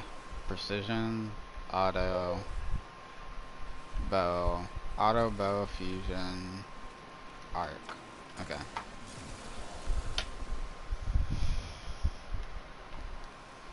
Let's see if you can actually do nightmare hunts or not.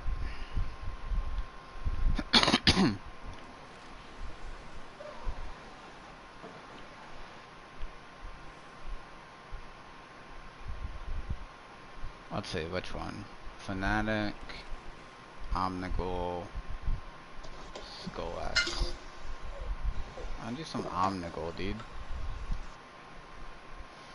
Oh, Master's still 1600.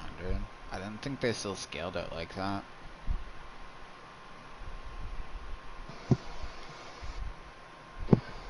Too bad it doesn't give anything other than that special emblem for doing time trial of all the mastery.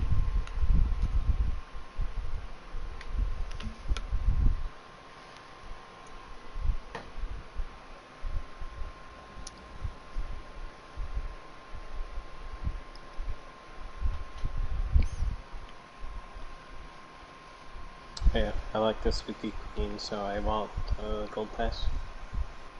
Hmm? I like the spooky queen, so I bought the gold pass. Ah. Supercell kinda outdid themselves in never replacing my queen skin. Which ones are you using? I can't. Oh, look, I bought the pixel for all 4 of the champions. Or heroes. And it's awesome because the action skill of them, like when you use their ability, makes the little minions also pixel, so they have these little square box heads. They're so fucking cute. Yeah, I was gonna get them, but I missed them. Yeah. I bought them, like, I put it off for a long time, and I couldn't buy them, and I had to ask my mom, and she said, yeah, it's no big deal, because she didn't give me anything for my birthday anyway, for last year, so she just ended up doing it. That's pretty cool. Yeah, it's a little expensive, like, getting all 4 of them is like 20 bucks, but I don't know, they're just so cool. It's like, I'll probably never switch skins, because they're really cool. Like the fact that they have unique animation for the ability of the queen and the king. Yeah. And then the fact that they released the pixel background too.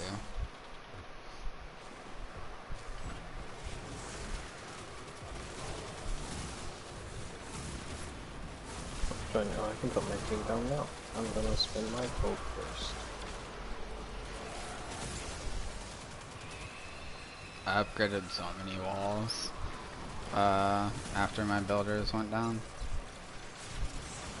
Or like after I had one builder, when the pass like launch or ended rather. So many walls. They're so fucking cheap, dude. I feel like I'm at Town Hall 11. Cause that boost there. Am I not dead? Oh, I thought this was a despot. Oop.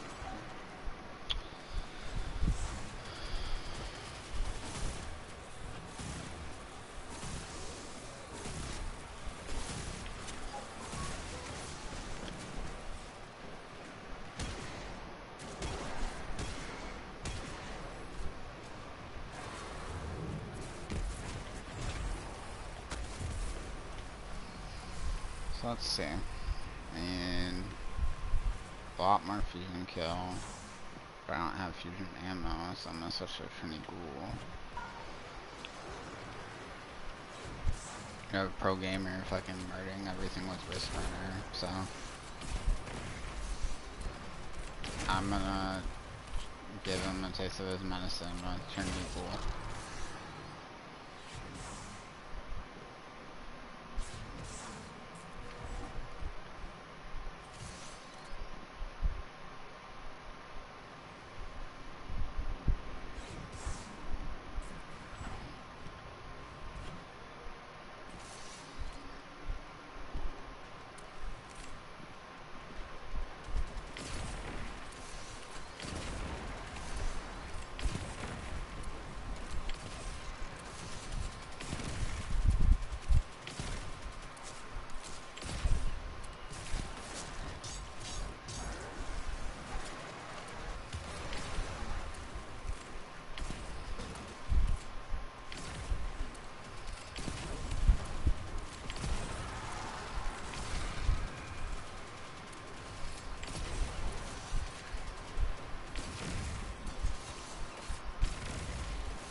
away from me, fucking weirdo. Jesus Christ. This teammate's fucking annoying.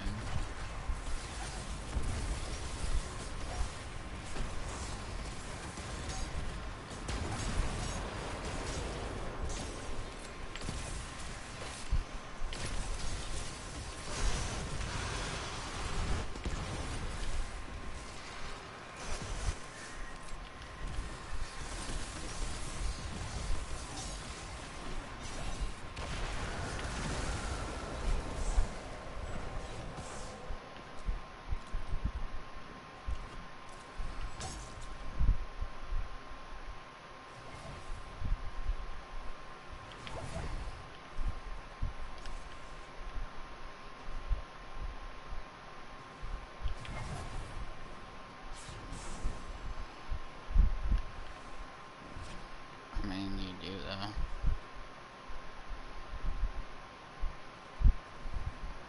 You don't have primary ammo, then it's because you're not using a primary.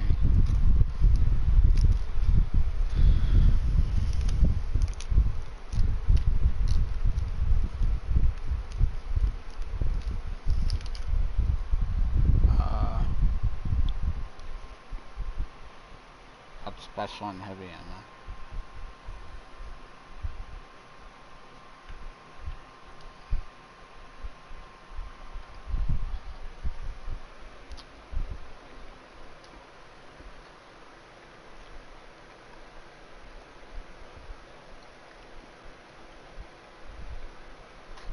On what? Submission?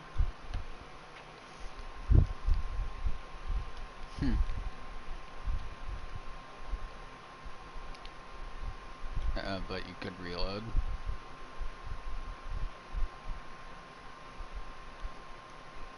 Oh.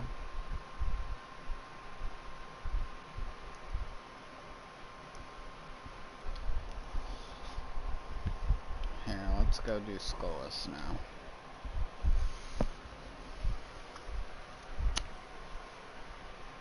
Yeah, I just have to get a bunch of different, like, weapon kills and all sorts of junk.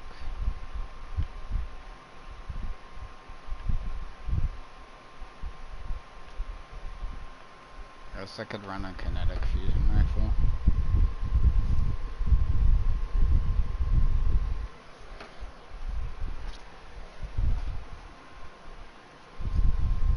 What the Freya doing?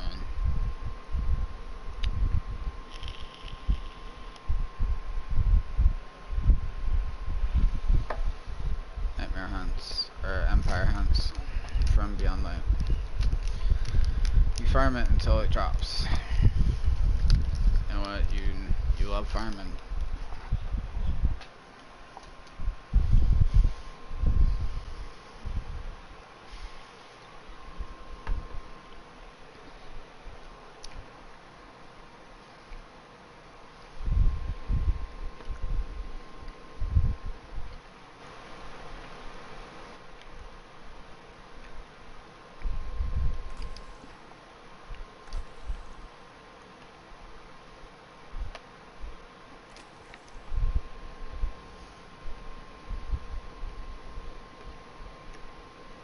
The exotic on Masterwork this season is Vesper Radius, because it's a piece of shit. So what I do, Jack, so that I don't have to worry about Ascendant shards for extremely long periods of time, is I do Grandmasters on double rewards, get somewhere between 3 to 7 Ascendant shards per run, and then I spend 3 Ascendant shards to Masterwork an exotic armor piece, and then I put it in my vault so that when I dismantle it, I get an Ascendant shard back. And because I'm getting so many per run, spending 3 is actually worth it, because I can get over like 40, 50 Ascendant shards doing it casually in a week.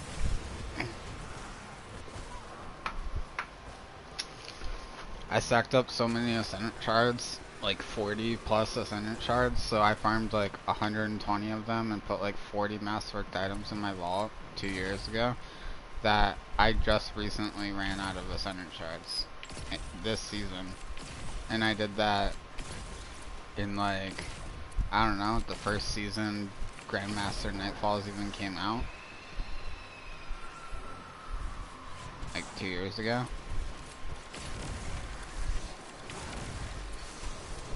Pretty much.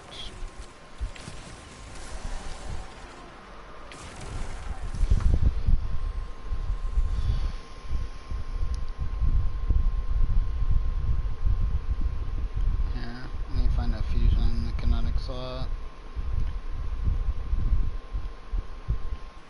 There we go.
I literally clicked on a different one other than Omnigul, but alright.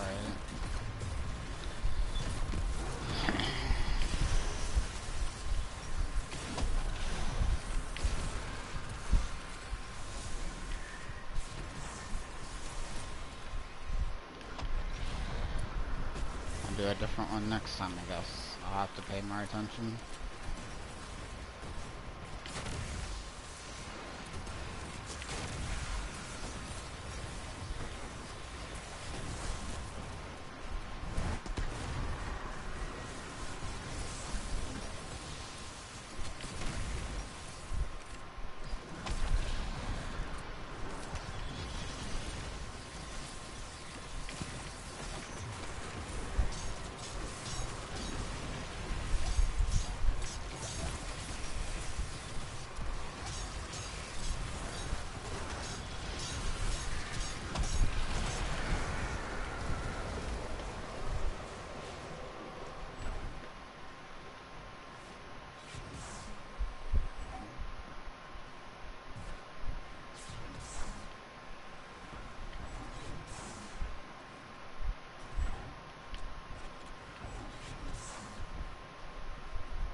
Okay, I have to charge my stuff because my headset's dying, my controller's gonna die, I'm gonna die, die.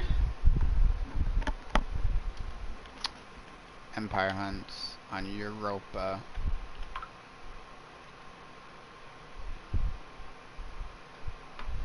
Well, it doesn't say it anymore, you just have to trust it. I need to get rapid precision kills in Empire Nightmare Hunts.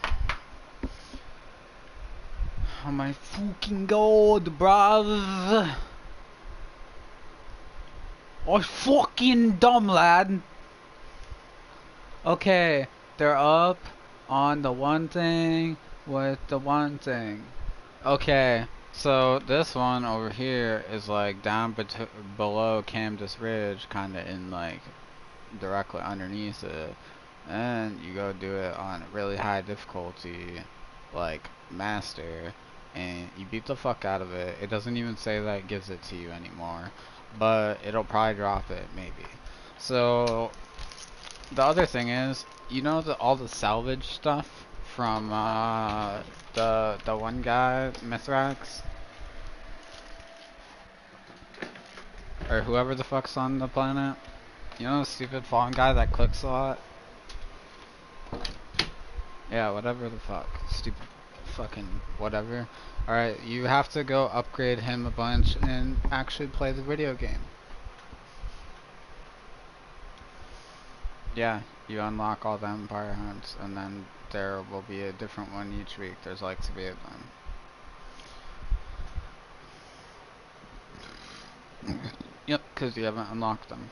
Even though I can take you into them. But I don't know if you can get the reward. I mean, we could try to farm them if I convince Sugma. But Sugma's probably gonna say something along the lines of, no, fuck you, go die, or some shit, so.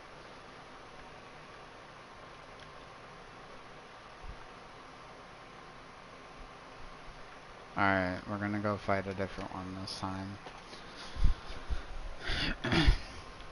After I finish my fusion rifle kills, I'm gonna swap to a weapon I can get like rapid precision kills, and I want you to pretty much not kill stuff so I can actually finish the bounty. Because I've gotten no rapid precision kills in the 2 that we've done.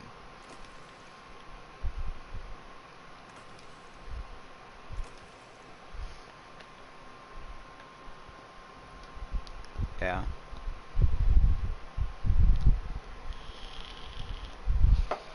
Bro, I have such a fucking godly Riptide.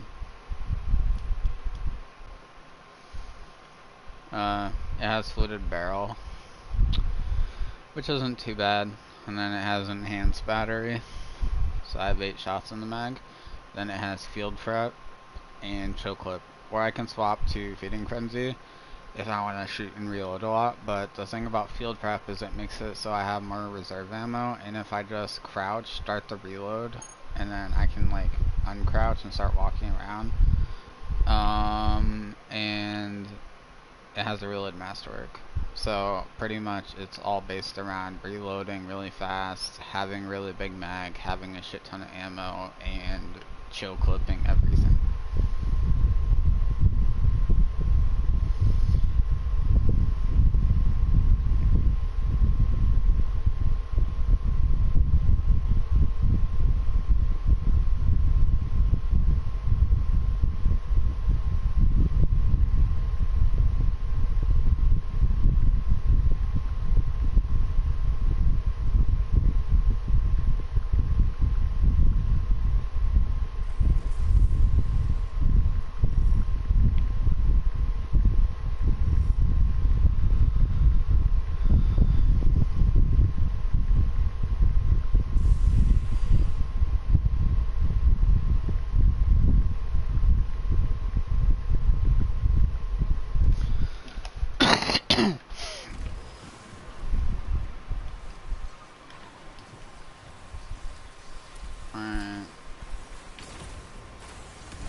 Holy shit.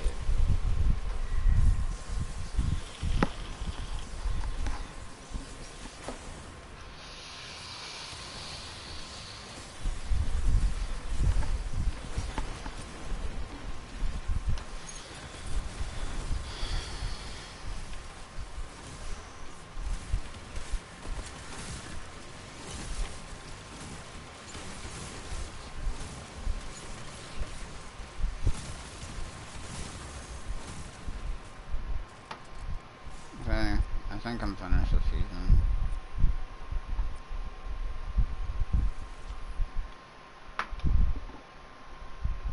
What? How? Oh, I didn't know it did that.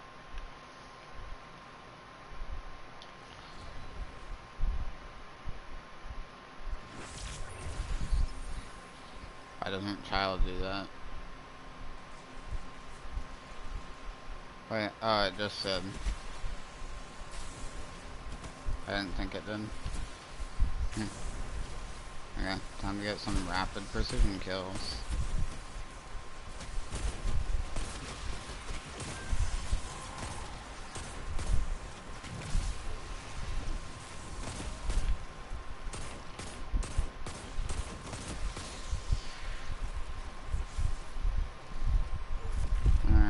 I got 2.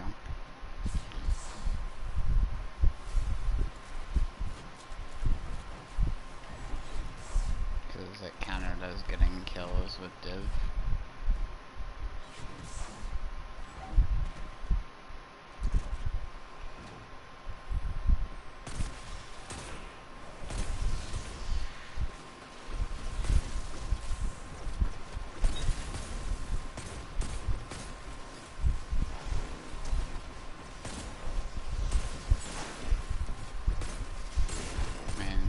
Really bubbling them, you just you have to hold it for longer. You dumb stupid head. Imagine not knowing how to use div. This activity is too light level for div to even matter. That's the issue.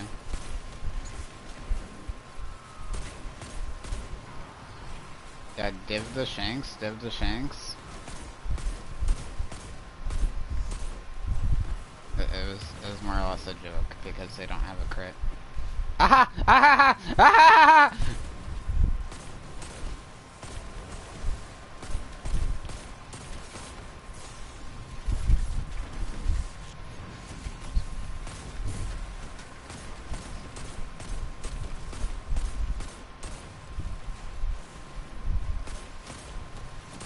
Just gonna lower these 2 servitors.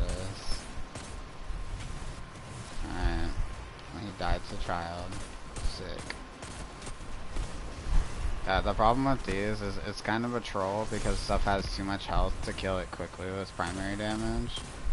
Unless you, like, with headshots, unless you use, like, a sniper. And, yeah, it's kind of, like, just stupid.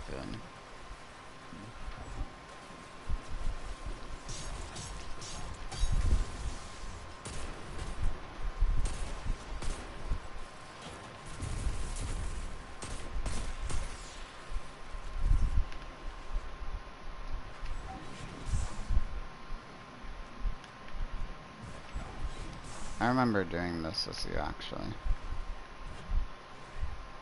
Maybe not doing, but watching you do it. Like, you soloed this in the base game. You had fun.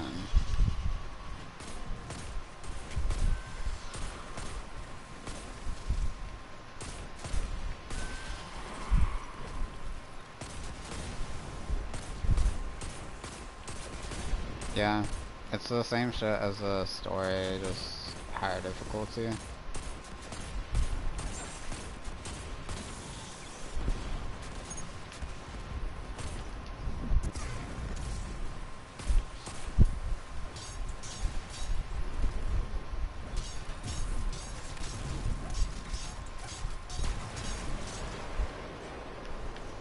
Come by it.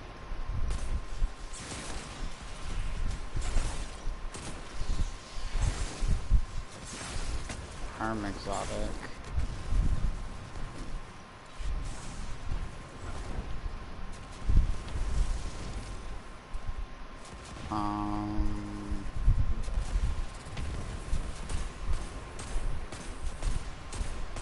I think it was Secant Filaments and... Do you remember Sigma?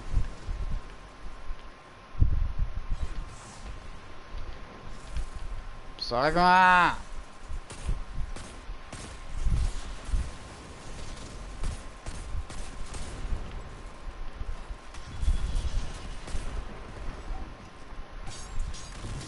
Wasn't it the stasis cold snap one?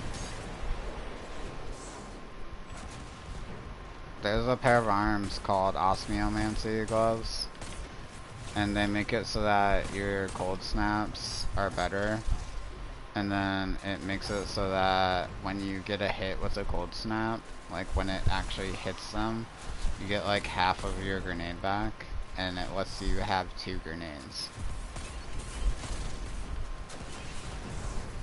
I use them with the turrets because you know how you throw the... Well, have you seen someone like throw the turret?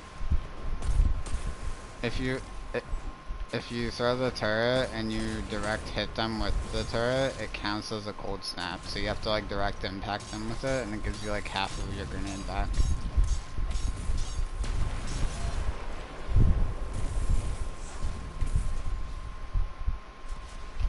You have to do the lost sectors.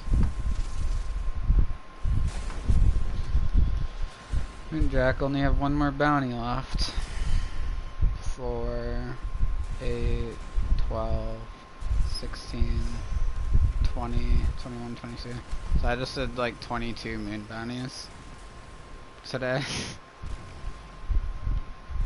I have to switch to auto rifle, that's the last thing I need. So we're probably gonna have to run another one so I can get the 20 auto rifle kills.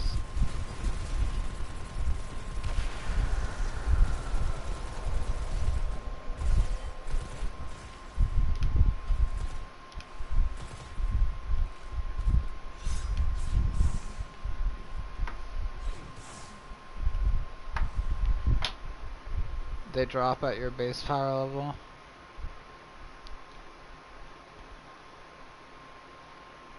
That's literally impossible, Jack.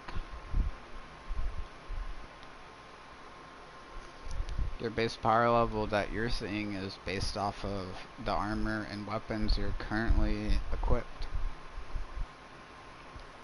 If you want to know your base power level, go to the season pass, hover over a engram or piece of armor that shows you the light level, and it will tell you what it is. Prime engrams always drop at your base power level to help fill your character out.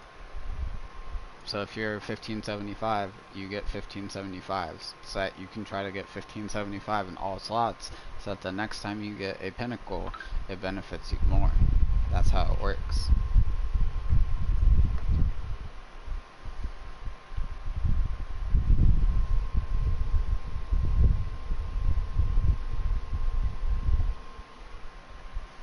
So what does your base power level say in the season pass?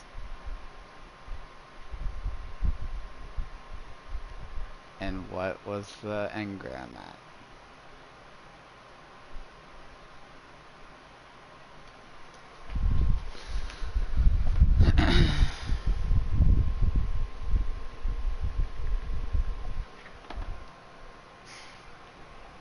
And Jack, we're doing a different boss this time.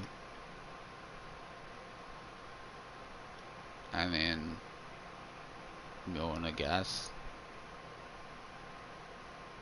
No, it's a fanatic. There's only 3 each week. They rotate weekly. There's like 6 of them, and it does 3 of them each week. The other ones are the ogre, then Oryx, not Oryx, what's his name? Crota. One of them's Crota, one of them's the ogre, and then the other one is a giant minotaur. I don't remember the name of him, but yeah, it's a giant minotaur.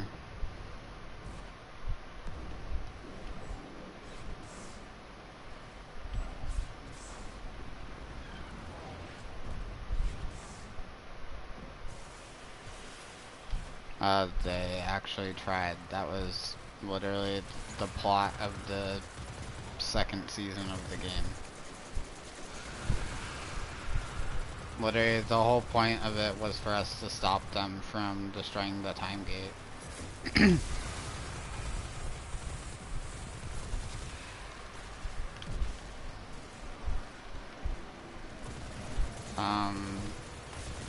Well, the first one was something of Osiris, and then yeah, that was actually the first DLC in season 1. The Curse of Osiris, and then the next one was Warmind.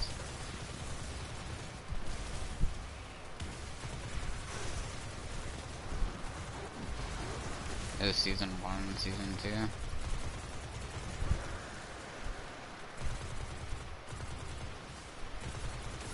Yeah, they released content a lot faster at the beginning of the game because it was new and they had to keep people's attention.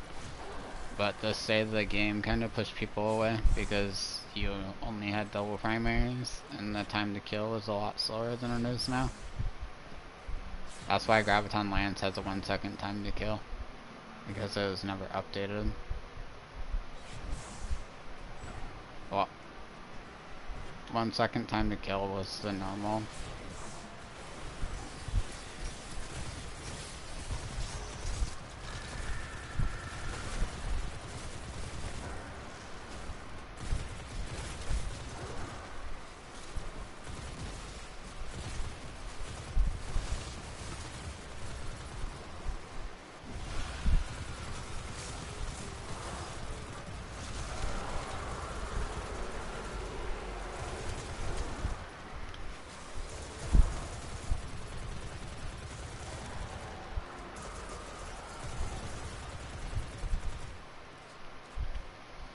I'm not gonna shoot the boss at all. I want auto rifle kills.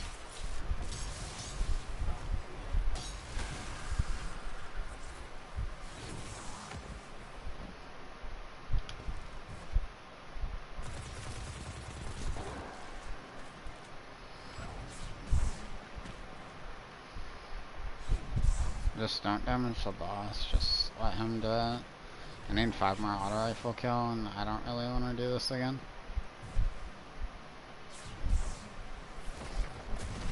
I've ran these countless times, so.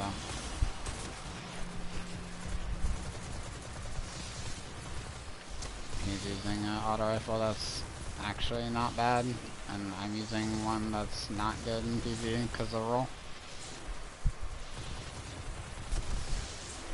It has a damage perk, but it requires me to get kills with the other weapon. I'm gonna damage the boss a tiny bit, just to hellscape him. That should spawn enemies.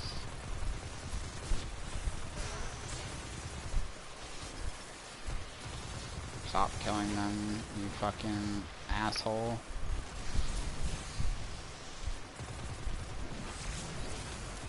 I'm talking to a teammate.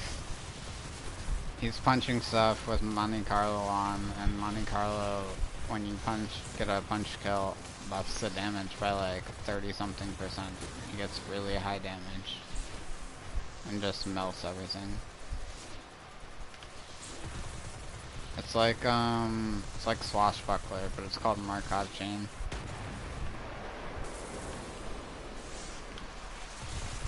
We're just shooting him with primaries. This activity is only 1500 light. You can insta-kill him with sword on highest difficulty, which is 1600. Okay, I got all my auto rifle kill.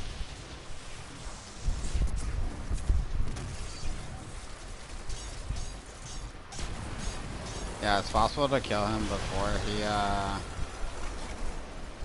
before he actually gets his health back. Or before he goes immune. Even on master difficulty.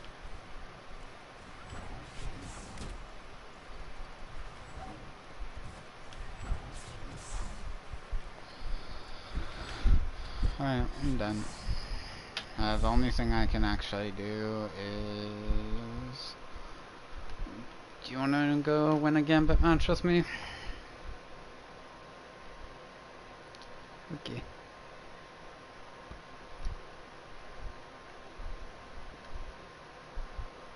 I'm gonna go to the helm real quick, because I can finish the seasonal challenge by spending Plundered Essence. I think I only have 2 seasonal challenges that can't be completed yet because I have to craft 3 weapons and from the season and then level them up to level 10. So I'm pretty much being gate kept.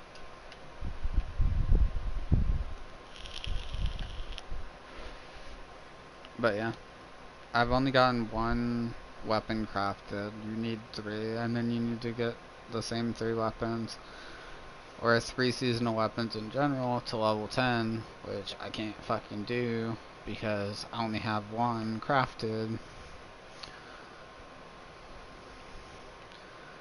And then everything else is completed except for spending the 60 plundered energy, but I have like over 12 right now, and I'm gonna just go focus for a gun and hope it drops this red border. Let's see, what gun should I do? Let me check my patterns. I'll try to do one that I'm like closest to. Okay. Hi. Hey. We'll be playing Titanfall because I'm only going to be on for about 45 minutes, half hour or so. You come to yell at me for not playing with you? Say that again? You come to yell at me for not playing Titanfall with you? No, I've come to see how you're doing because... Nah, I want you to come yell at me for not playing Titanfall with you. You know what? I'm fucking sick of your shit, mate, right? I fucking keep buying all these fucking games, man. Fuck, man! I'm fucking sick of it. Keep spending all this stupid amount of money. I'm broke now, mate. We always do buy Borderlands and then you fucking quit it. What? I buy Borderlands and you'll fucking move on to Borderlands 3 because I don't have it, and then I have to buy Borderlands 3 as well, just for you to go play fucking Titanfall again. Yeah. I'll just do it out of spite, you know? You're a fucking nigga, dude. Whoa. This is what I get for streaming. Oh, you actually? Yeah. Oh, to be fair, why would you not say that? Time to get demonetized. Right.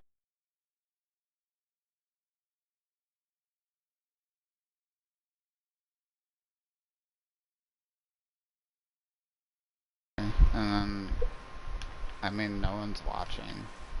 Okay, oh my god. What? Yeah, literally no one's watching. Maybe at the most, maybe Limos's, but it doesn't say that I have any viewers. Because no one likes me, so I should just end my life.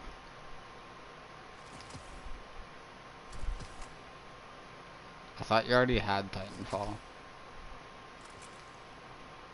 Yeah, yeah, I had Borderlands originally. I said Titanfall. Okay. Oh, Yeah. I bought Titanfall, dude. I don't know. But it doesn't cost that much money. It cost me £25. Yeah, that's not that much money. I fucking pissed £25. Well, it's because you're fat, man. Not £25 in money. £25 in pure fat. I like how you keep going back to this joke, but I literally weigh less than you do. I know, dude. That's the point of it. Bro, I've been playing this game, like, all day. Like, I don't care because it's shit, but, like, I feel bad for him. I've literally left the game for, like, 2 hours and come back and still playing it. Not everyone cares about doing insane at video game.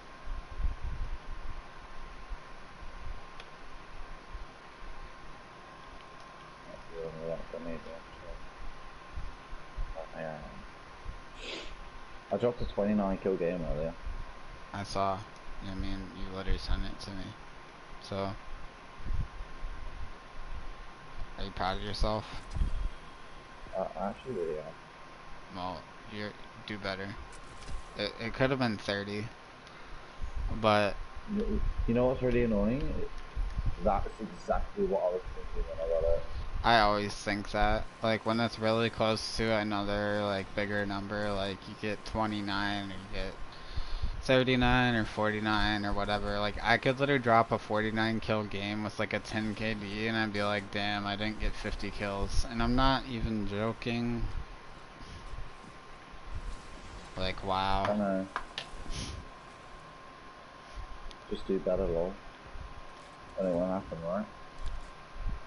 Break shield die.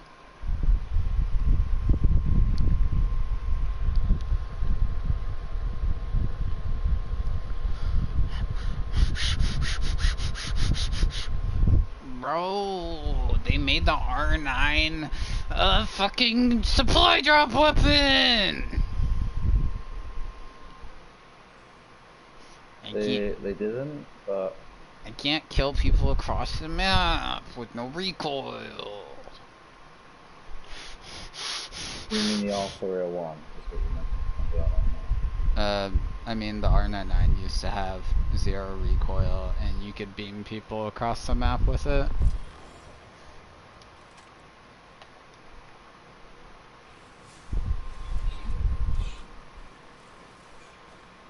Yeah, like a long time ago, people used to just run around with the PK and R9 and just obliterate the whole lobby. I'm not in but like obviously people use the R9 because, you know, easier to use. The wingman actually takes no skill because you're playing on controller. The biggest load of shit I've ever heard. Yeah, you just are our aim assist crutch. Every time you peek around the corner, you aim down sight to get aim assist. Yeah, you just spam L2 for free headshots. You just spam at max rate of fire and spam your aim down sight button.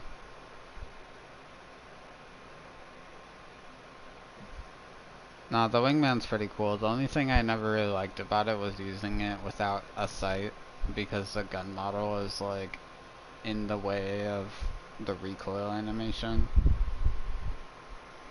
Like, it's hard to see what you're shooting at when the gun's recoiling because you don't have a fucking sight. Yeah, that's why you have to run this skinnier gun model. Pay to win, pay to win.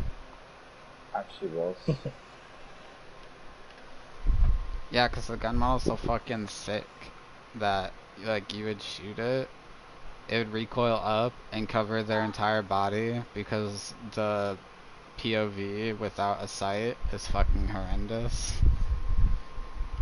I'm gonna be honest. Sounds like a skill issue, but I mean, it's a literal game mechanic.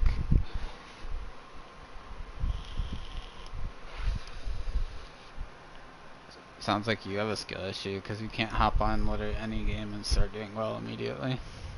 yeah, it's a skill issue.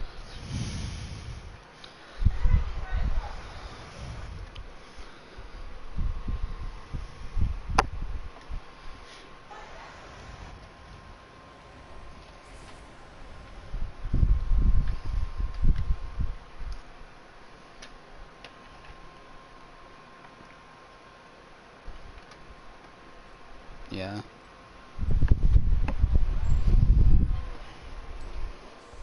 I'm gonna shoot them with a ray gun.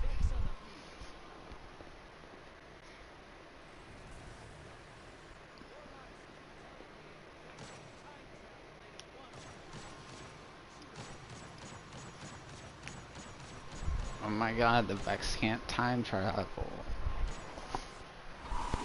Because they never actually made it to the gate.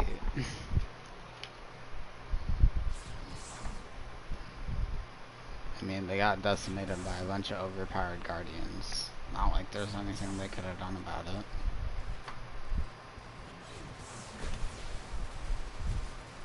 Yep.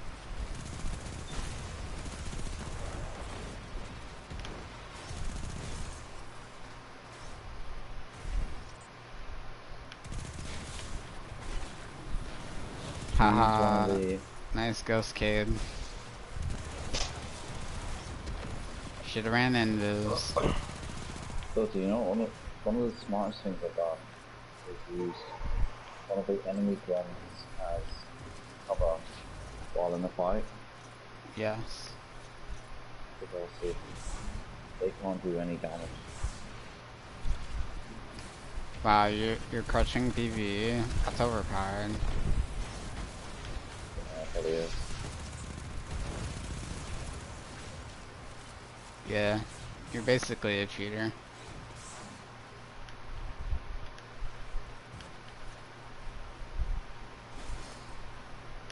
I really came to win this Gambit match.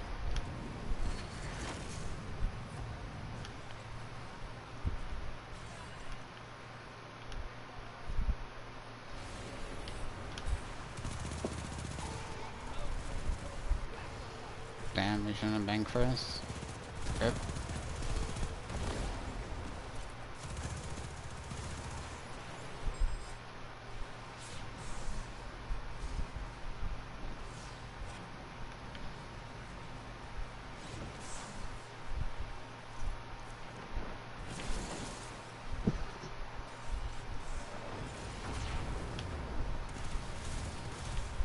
They're gonna invade soon when we have a good amount of moats.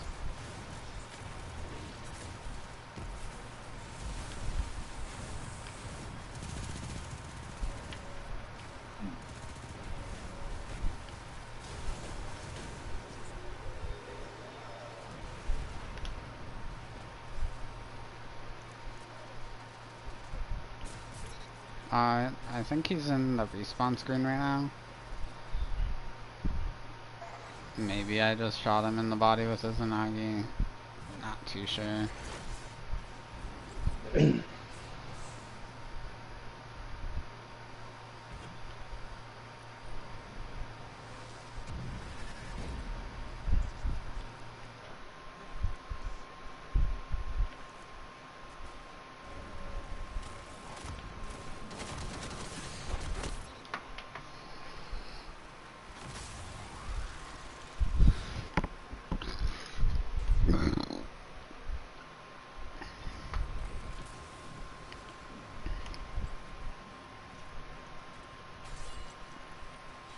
You know the game that's like white level enabled?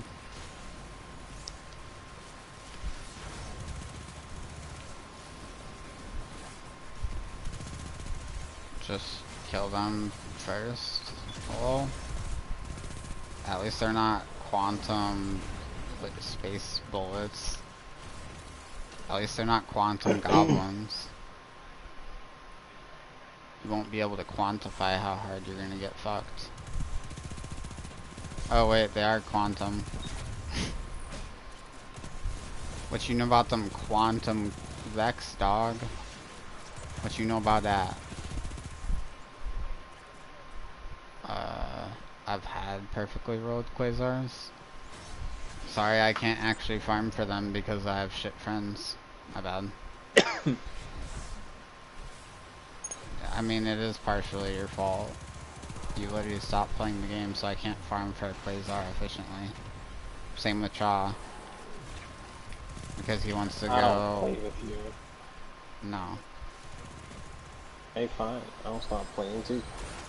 Okay. I mean, you probably will, honestly. I mean, I won't. But you will. I don't know, everyone gets bored eventually, like... You're gonna get to OP10, play it for a little bit, and then be like, damn, this isn't that much fun farming for everything. I mean, no, because I want, as soon as I get OP10 on Maya, I want to go start a Berserker, because I want to kill myself. I want to start a Berserker so that I can farm for stuff more efficiently for Maya.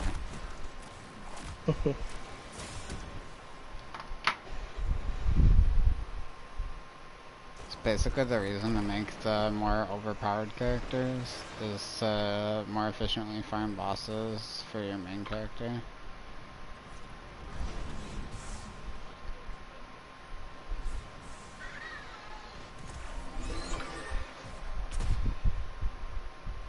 He's on the right.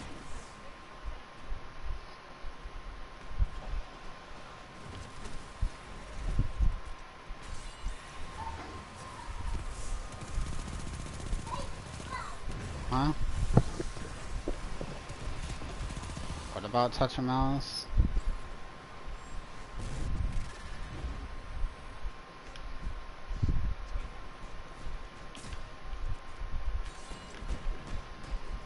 Ah.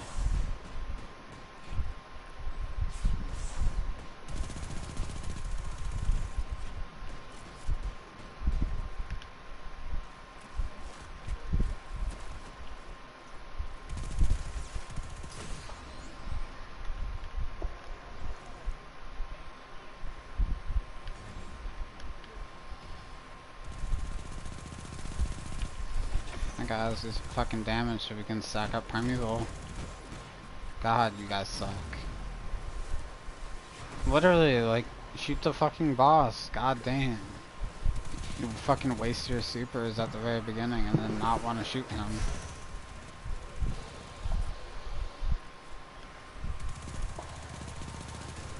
I don't have any fucking ammo because I'm actually invading and using it.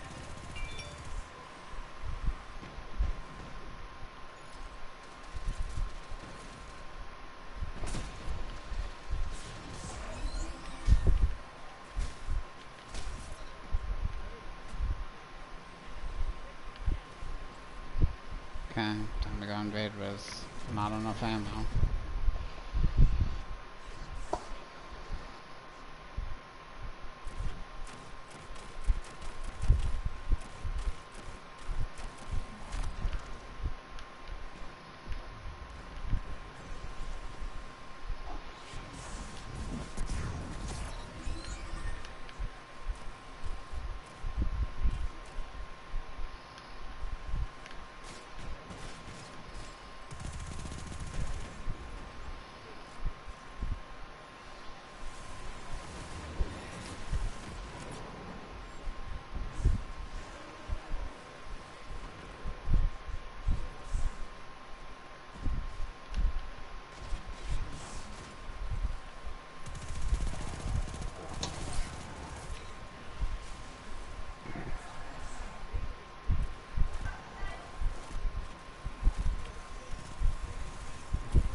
Jesus Christ.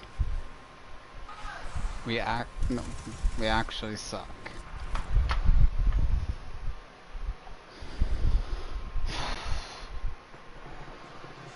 Actually stressing over Gambit because I don't want to play another match. I deposited the most motes, killed the third most amount of enemies, deposited a decent amount of blockers, killed the most guardians. Somehow I did half the damage of other players. Oh, like people don't understand the Primeval mechanic. You kill the envoys, the more rounds of envoys you kill, the more damage you do, so don't fucking waste all your ammo and your super on the first one.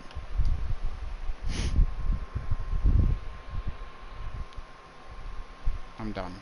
I'm not playing Gambit anymore. Gambit sucks cock.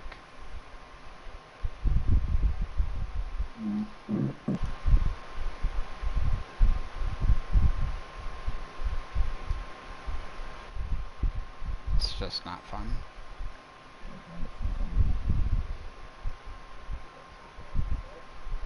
I'm pretty sure you have a skill issue in life.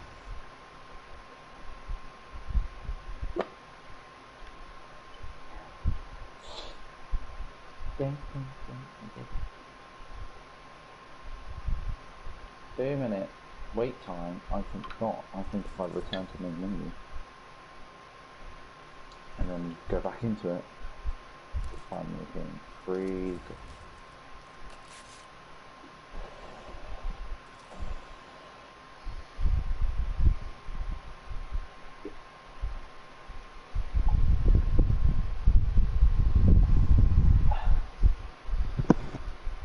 Alright, I'm gonna go play Crucible, I guess. Let me go get Crucible bounties and Gunsmith bounties.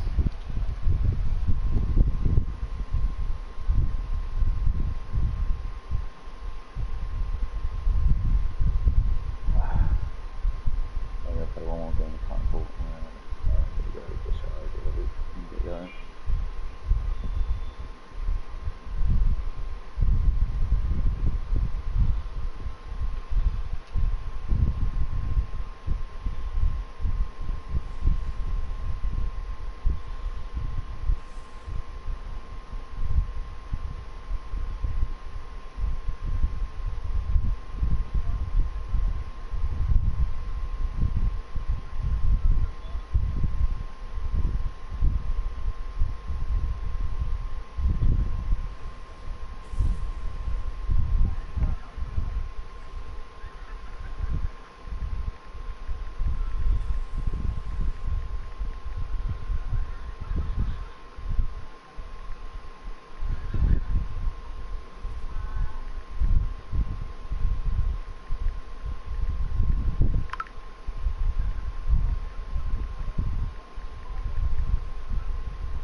do? Go play Fortnite? No, mate. Oh, you aren't? No, Why? I'm going out. I'm not actually going out. Why? Because why not? Is it for your missus, bruv? No, I'm going out into Lincoln. Lincoln Logs? To see the missus. Why are you playing with Lincoln Logs? Why you link these nuts in your mouth? I'm not specifically gay, so might want to find someone else for that. Maybe instead of going to your quote unquote missus, you should go to a gay pub. Maybe you'll find someone that actually likes you. Actually likes me. Yeah. You know what Lou wants to change my name to on Snapchat? Stupid British syndrome. You're not far off. Shade, and then the cool emoji, in quotation marks, my favourite, end quotation mark, +8. Yeah, because you're 8 hours ahead. I know, so smart. Oh my god, that's crazy. Yeah, I just know you're 8 hours ahead from this thing called memory. You're supposed to have babies with the guy, right? LOL. I know you're 8 hours ahead from memory. Too. I'm 8 hours behind. I know. And Shade is cool, stop picking on him laughing. No, I'm gonna pick on Shade until I die, because it gives me enjoyment out of life.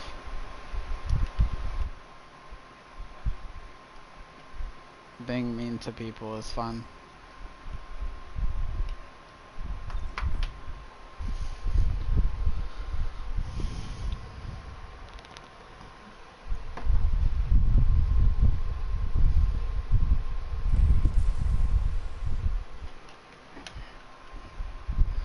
I'm gonna buy Fell Winter's Lie and then be sad because it's not consistent I am anymore. sure he has lots of girls that want to date him.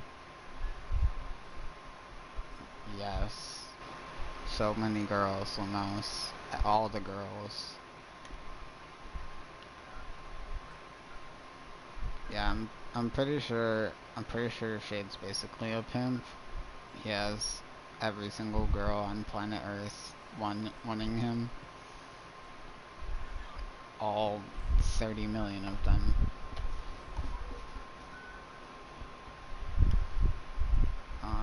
That doesn't really sound accurate, but sure.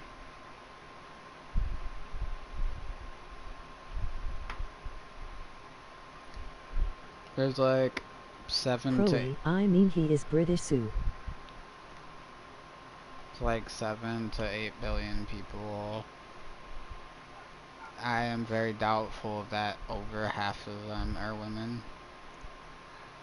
Right, I'm gonna go. I keep timing out. I'll catch you tomorrow. Maybe. Well, maybe if you actually get out of your missus bed in the morning. So, have fun with your Fortnite little child baby. Can you just be happy for me, bro? No. You want to be with someone that plays Fortnite in their free time. No, I'm just gonna convert her, bro. I'm gonna convert her. I'm gonna get her to play Titan. And then I'm gonna stop playing Titanfall and I'm gonna be like, I learned from my friend.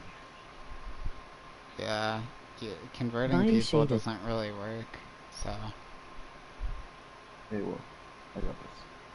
Everyone's like, Okay. oh, I really like them, but I don't like this. I can Hey, change I them. like Fortnite and then too. it never works.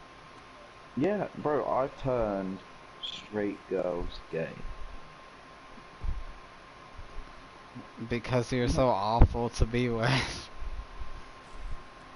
But don't tell me I can't convert her to not play Fortnite, bro, because I converted someone to complete sexuality. So Yeah, that's just because Hey you Shade took her into playing Destiny. make NILL women play have Fortnite no with you too. faith in men as a whole because you're so terrible Look. to be with.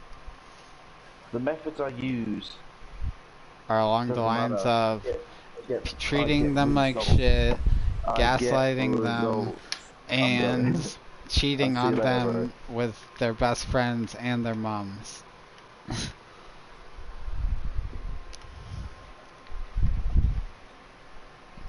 Shade's over here like, I can make girls gay by, like, having sex with their mom.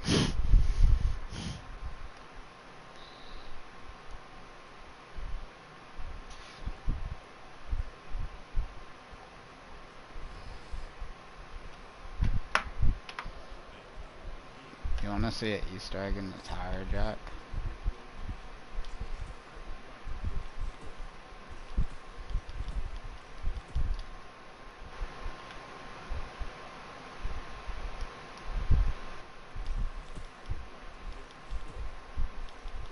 Hold on. You have to do the floor is lava thing first.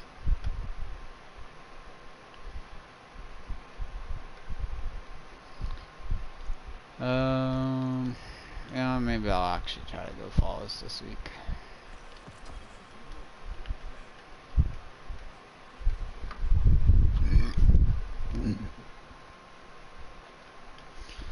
Alright, so do floor is lava. After that, I'll come to where you are and show you.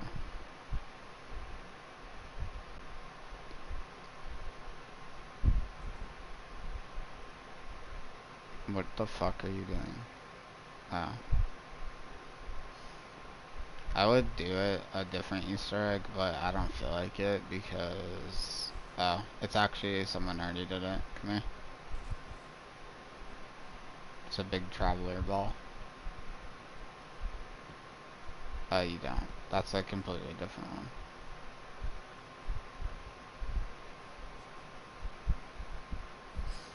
Ooh, I got an easy one.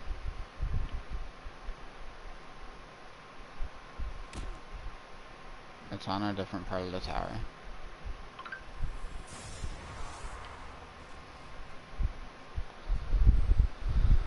Alright, I'm gonna run over here.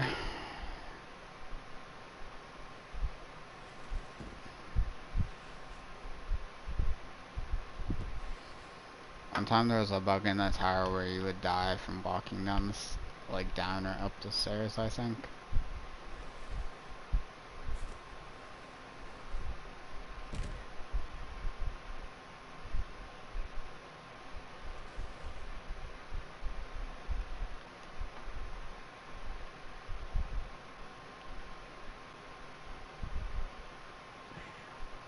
No!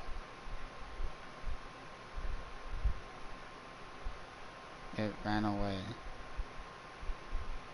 It's a cat.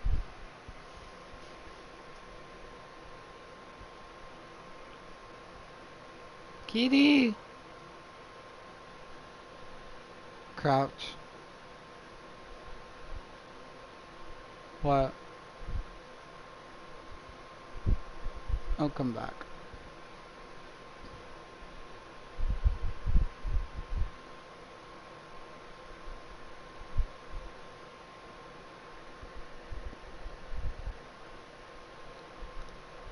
Yeah, if it's already up here and people come up here, it scares.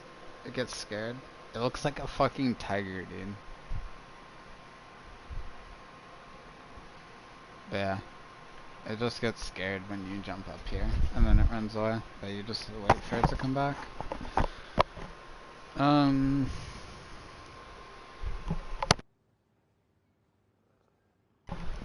Alright, I'm gonna play Crucible now. I'm just gonna go to the bathroom and start matchmaking now.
Hi.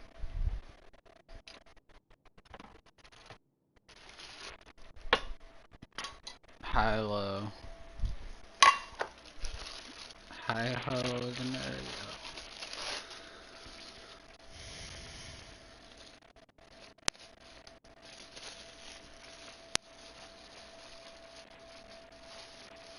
Get a merry go around, cause I'm trying to spin you round and round.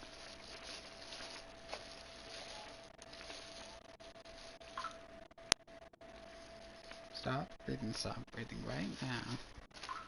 Stop breathing right now. Stop breathing right now.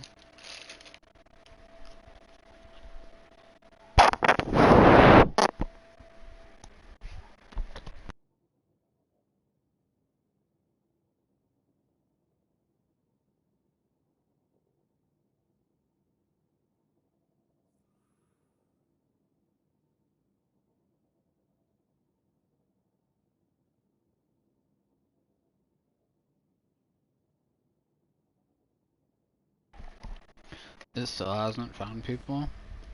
It just did.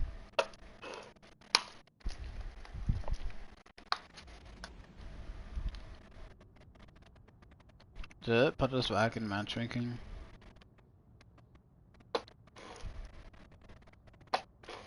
Why do I even ask you questions? It's a simple question, like, you're just, like, what the fuck's wrong with you? Why can't you answer simple questions?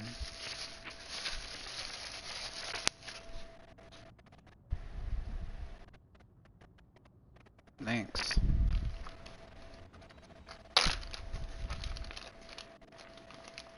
It is now. Didn't sound like it before. Sound like it started and someone left, so I put dispatch in the matchmaking. Now, it's doing the thing again.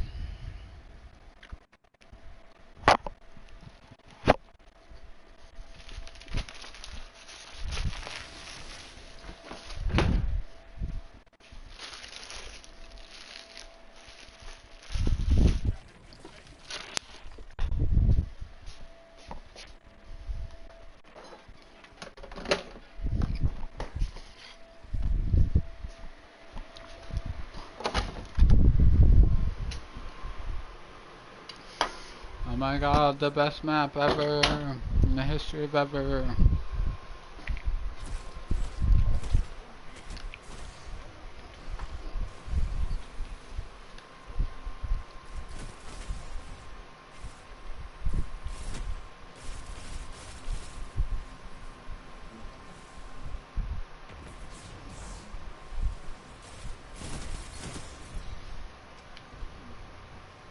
Why do you say that? Oh. I wasn't sure if you ironically said it or not. Dude, I just got a message that says play Overwatch 2 for free.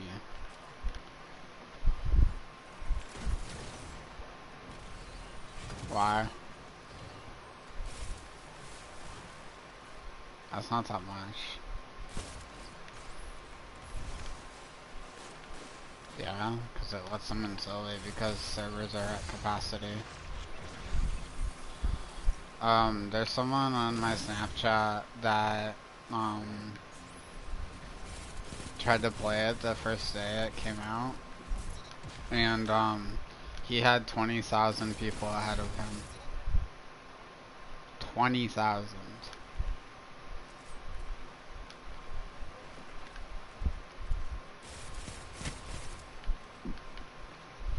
There's long queues like that in Destiny sometimes too, more than 2,000 on expansion launches. So, I'm used to it, because I play on release day of stuff.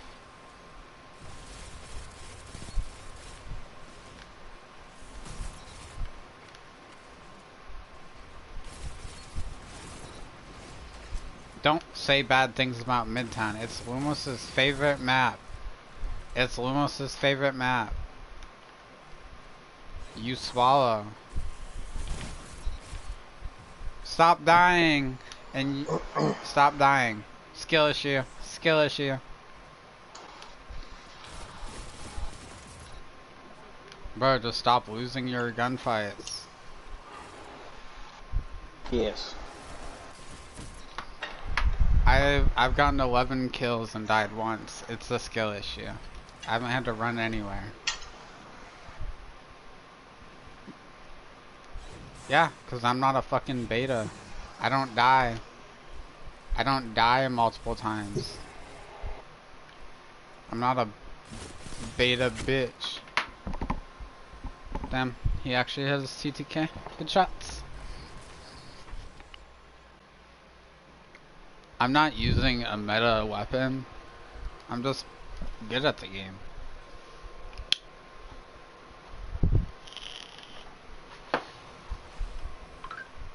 I don't like this map either, but it's because people don't usually play it B. But the enemy team's actually playing the map correctly.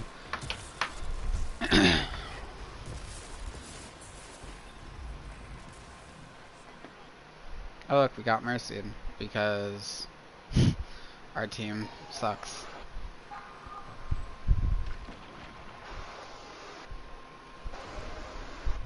It's okay, I had like a 5 KD, so.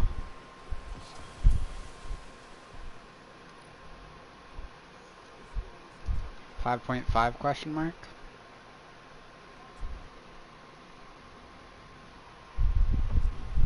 $4.0. Damn, I died 3 times. I fucking suck, dude. I fucking suck. Damn, Jack. I can't hear you from all the way down there. You said the map sucks? I think it's a skill issue. If you played the game more and more, you would get better at it.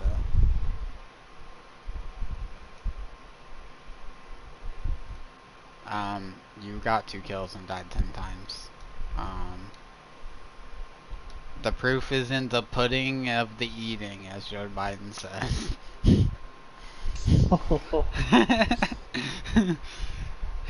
He deadass says the saying wrong. It's like the proof is in the pudding. You don't add in the eating at the end of it. Like, you're just adding onto stuff. And like, bro, when they asked him if he's mentally fit to be in office, he's over here like, you know, I don't think I'm too old to be in office. I think of myself no older than a fly. Like, what does that mean? You're gonna die in 3 days? Hearing him talk reminds me of one of my managers at work. Because he's always doped up on pills because he's in pain all the time or whatever. And every time I hear him speak, it just reminds me of Biden. He's always high as shit off of Oxy or Vicodin or some shit. He might be in a grocery store, but he's not in the grocery store. There was one day, my girlfriend or whatever saw him walking, and he fell asleep while he was walking. Poor guy, honestly. That would fucking suck. Like, just to deal with daily life, you have to be high out of your fucking mind. Mm-hmm. To half-ass function.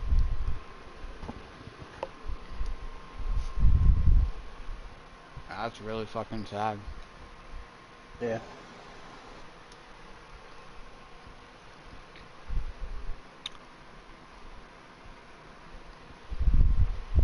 Yeah, some of the interviews I've seen with Biden are fucking insane. He can't form a complete sentence.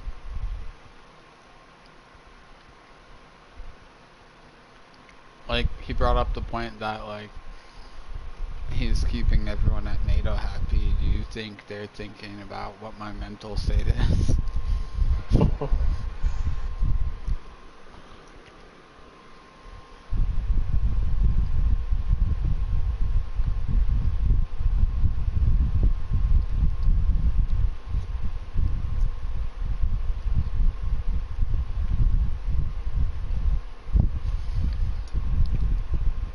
The other thing that's pretty crazy to me is, like, you know, some of like the really big states that are like predominantly red that are very important for electoral votes.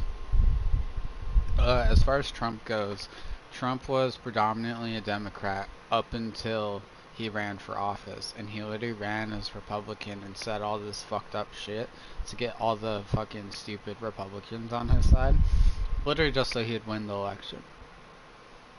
But now that he's actually out of office, a lot of the stuff that he says doesn't even sound like him, based off of what we experienced from him being, you know, president. Uh-huh. And he's actually, like, extremely intelligent.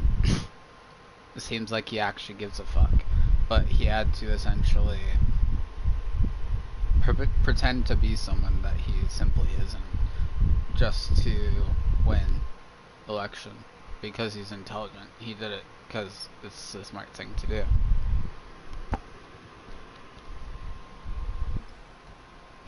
Hillary tricked over half the fucking US population to thinking that he's a racist piece of shit.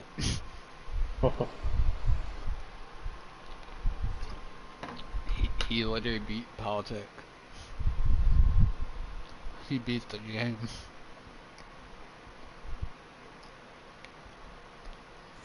I don't think he was the best president, but he certainly isn't one of the worst.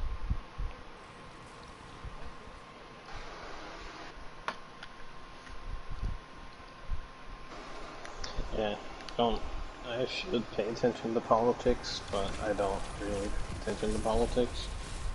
I don't either, for the most part, mainly because I don't think that me putting myself into politics, I don't think it actually makes much of a difference whatsoever, because it's not a one-for-one vote count that matters, it's electoral votes. And so, say for example, I'm more so Republican, but I live in Washington, for example, which a lot of the high population cities are predominantly Democrat. My views aren't reflected by the vast majority of the population here, and therefore all of the electoral votes are going to be voted in the way of a Democrat thinking, like gun control, etc. I'm not Democrat, I'm not Republican. I think they're both wrong in an unbelievable amount of ways, because it's not morally sound.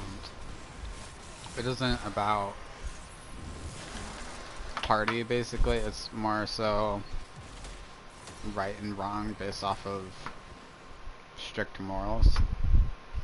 So I wouldn't be able to pick either side with a good conscience, honestly.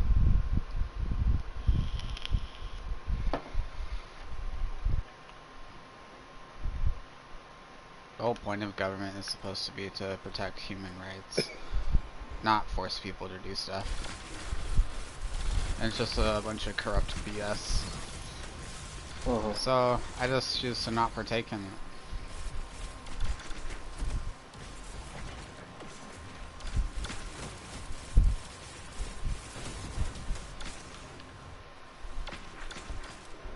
I think politics is super interesting though. I care more so about like history and stuff like that though, than like current politics. I'd rather, you know, read about, learn about older politics and like what happened and blah blah blah. I find history a lot more appealing than current things, I suppose. Yeah. But you can learn about a lot of what's going on currently by looking at history, because people don't learn from their mistakes and they repeat the same stuff over and over. You get a really good understanding of what's currently going on by paying attention to history. I love history.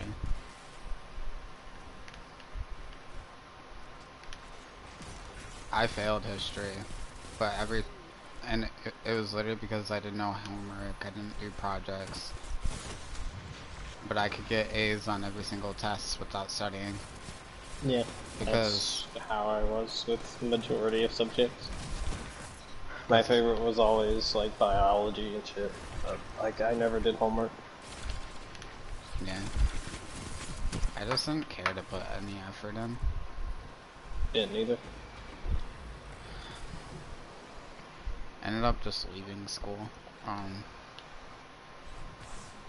want to say, I jokingly said, like, asked where a teacher lived, and some, like, white girl on my, some, like, white snitch on my, Snapchat, like, basically, like, reported me to the school or something, because they thought, oh, this guy's crazy, he gave the resource officer a concussion freshman year, he's gonna, like, kill this teacher or something. So yeah, pretty much, I think I was on the grounds of, like, expulsion for that, so I was like, well, you can't expel me if I don't come back, so that's pretty much what happened. Oh. Then I just did online school, didn't really participate in that at all, and then just ended up stop doing it. So I didn't graduate or anything, pretty much just a loser, but I'm working on, you know, getting into Job Corps, finishing GED, doing a trade, so Yeah.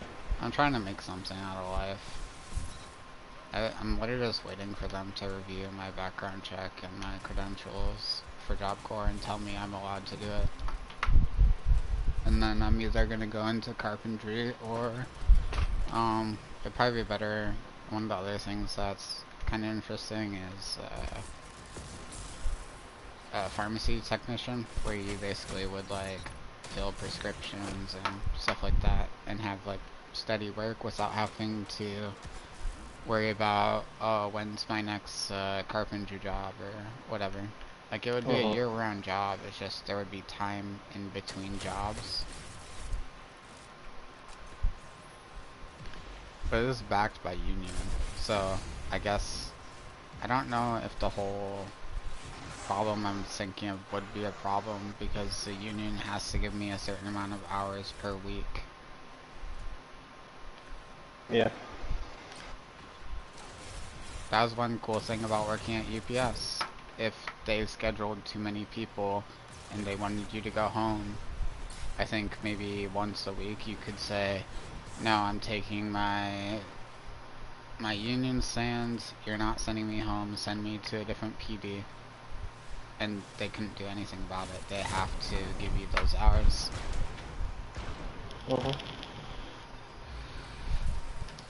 So many good things about union. Yeah, it can be pretty corrupt at a high end, but it does protect you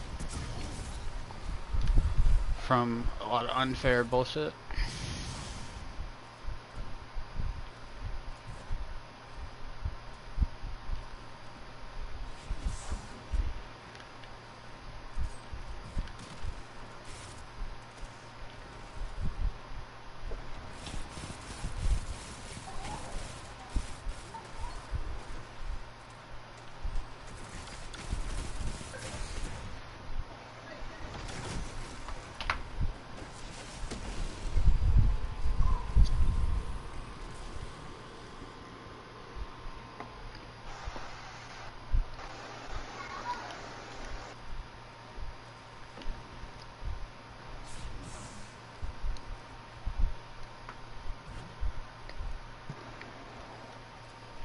Jack, here's a tip.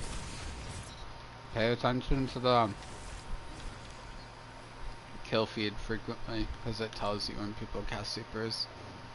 And if, I was just saying, if you play your ghost out, you can, like, you know, like, roughly around the time people start getting supers, like, whatever time that might be, like,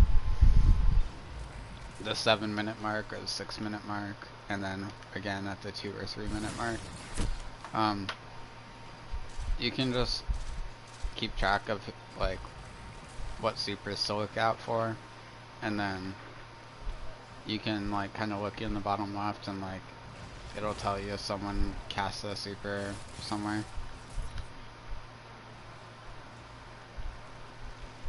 Yeah, paying attention to kill feed, the amount of supers that they have at one time, and then what else? Audio, I guess. audio, radar, kill feed, and then the other thing I just said, like, you'll play a lot better because you're like more aware of what's going on. I'm sure you're doing some of it. I was just trying to give some advice. Something that I do. I pay attention to a lot more though. I pay attention to like the little Doritos on the radar, or whether they're circles. If they're circles, I'm probably in a decent part of the map. If they're Doritos, that means I need to go closer to where that is, so I'm not by myself or have the whole team spawn on me. Or just helps like build game knowledge. Like, if you know where most of your teammates are, then you can make a good guess on where all the enemies are. And that's how I like read spawns and stuff.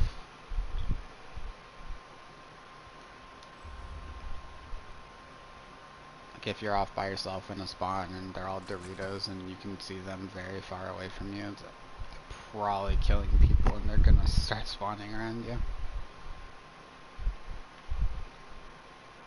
Yeah. Winning's overrated.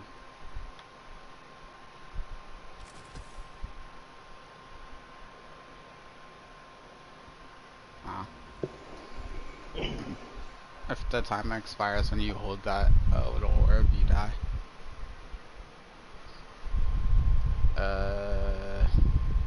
I think you can like shoot it with R1. Or no, you do a light attack with R1, you do a heavy attack with R2. If you heavy attack, it instantly disappears though.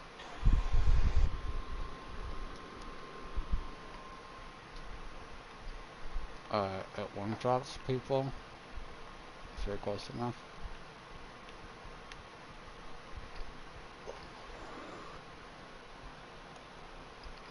No, you press R2. You kill someone, you walk up to their dead body, you hold square to pick it up, and then you run around and dunk.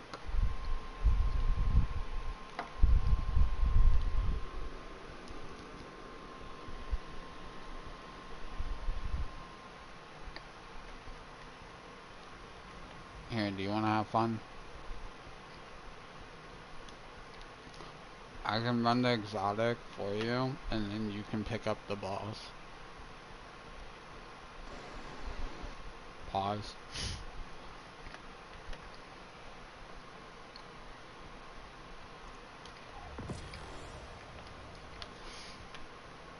I fucking hate using trace rifles though, because they take so much punch.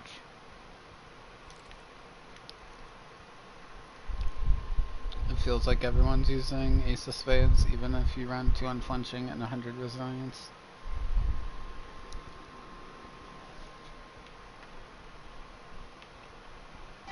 Trace rifles are really good. They're like auto rifles that are actually good. But the problem is, they take way too much flinch, so you can't actually hit your crits consistently.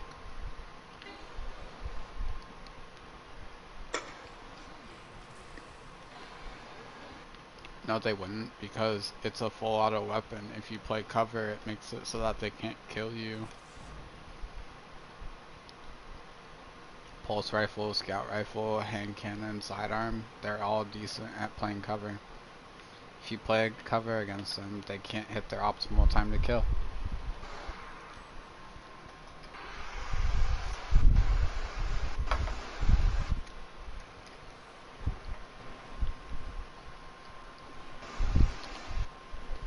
It takes like 20 bullets to kill someone.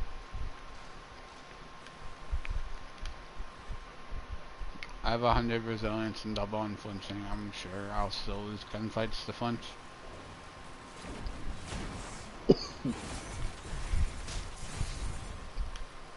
Yeah, bro?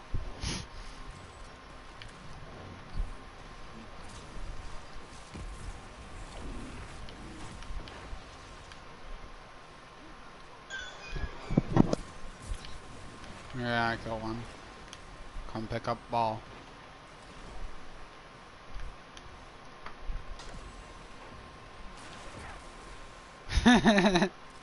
First try. We're fucking toxic, dude. Bro, Slugma, I fucking kill someone with, Ruinous Effigy. Jack picks up the ball and then fucking healing nades himself and runs at them. Oh, and I can fucking blink at people with them.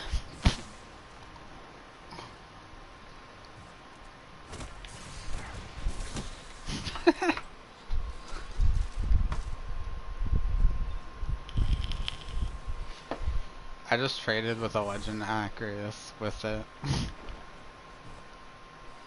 Yeah, I just traded with a heavy shotgun.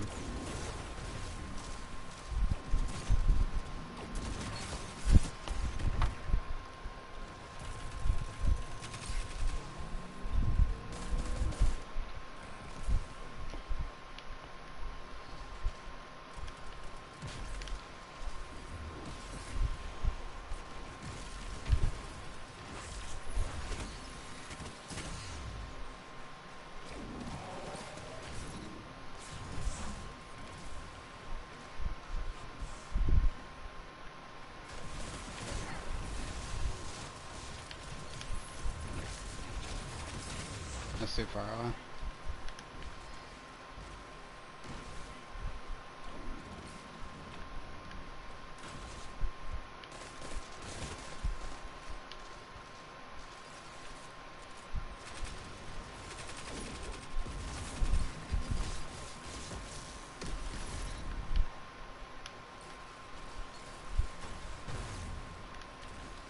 Yeah, you have to be rather close to people, otherwise they won't do anything.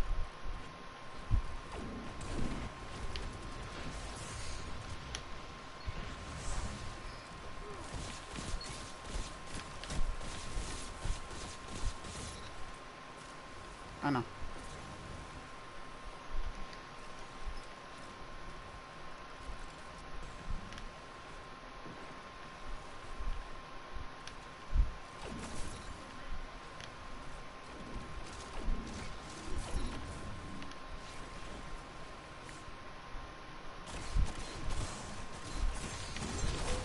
No.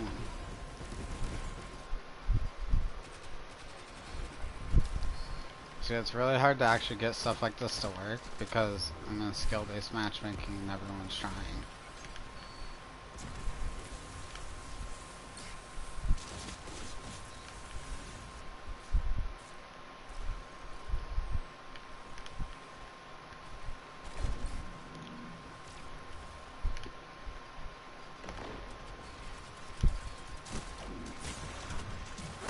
Yeah, trying to fight fucking No Time to Explain with a trace rifle is really fun.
On C is the Goldie. Jack, I don't know if you know this, there's a pipe over here you can walk around. On the left. Come here. There's a pipe you can use to like take people off guard.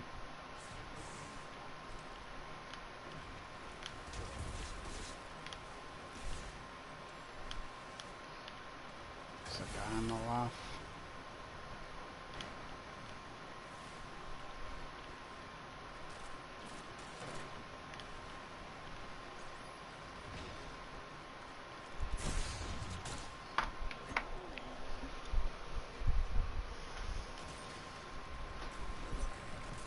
Oh my god.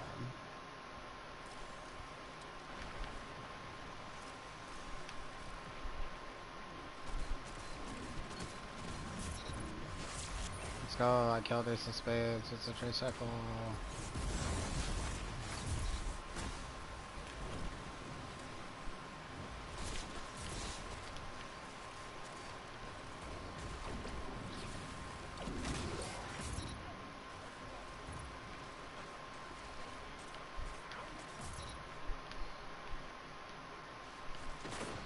Yeah, that's not very good, I'm gonna be honest.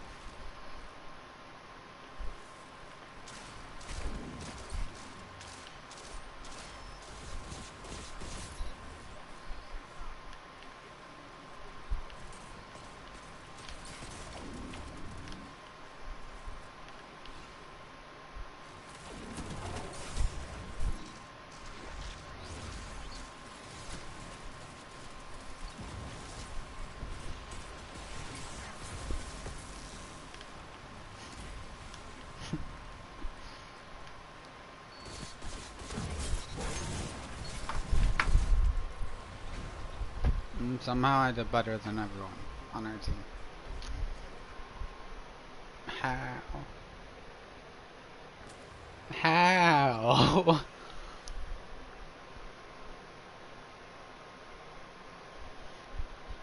I'll try it for one more game. It's pretty hard to actually kill people with it though.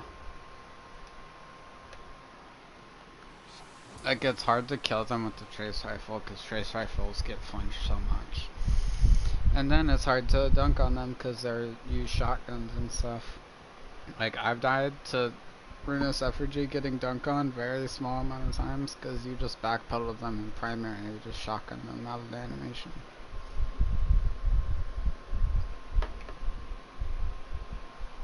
Like, I've probably died to it less than 10 times ever.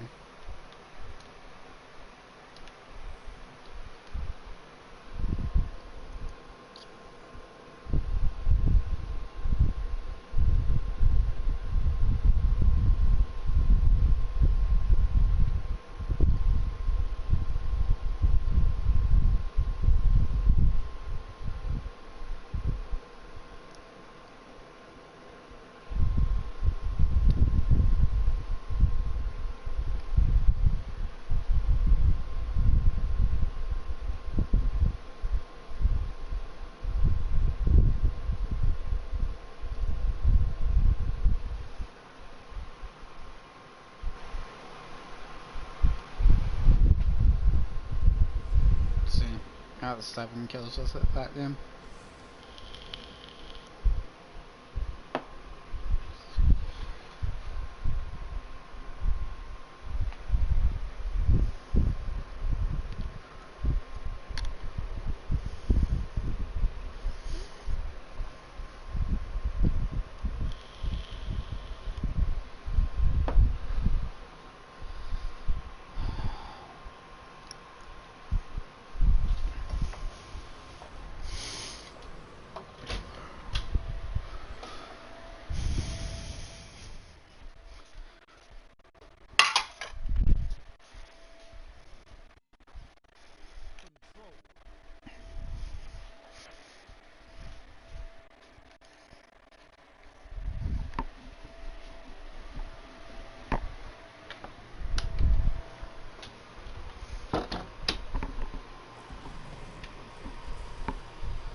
Yeah, it kills you when it depletes.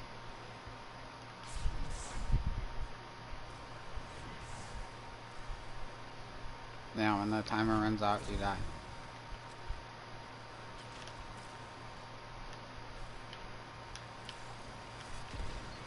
So when you pick up the ball, you have a timer. Each time you light attack, it depletes the timer faster. If you heavy attack, it depletes it completely. If you deplete it completely, like, that's how you basically prevent yourself from dying. If you can't find anyone, you just heavy attack, it'll disappoint. Like, it'll go away, and you won't die.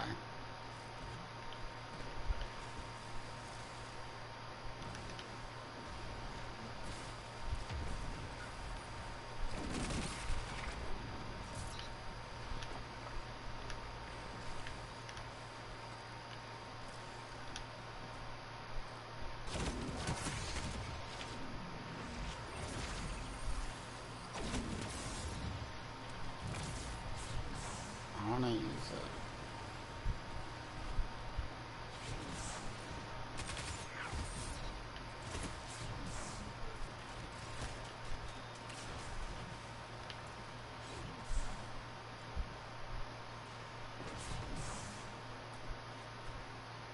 Now I need to fight teammates for ammo.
I'm done with this gun, it fucking sucks.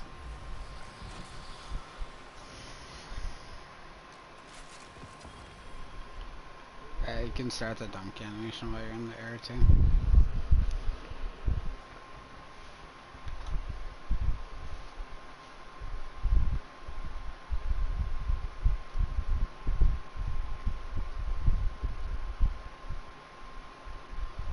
Yeah, one thing you can do with it in PV is you dunk the transmutation sphere against something that it won't kill, and then the weapon will do more damage to it. So it's good for like more than one person to use it.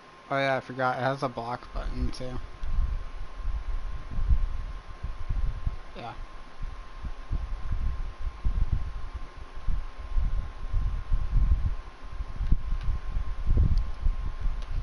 I don't know. Probably not as strong as a sword.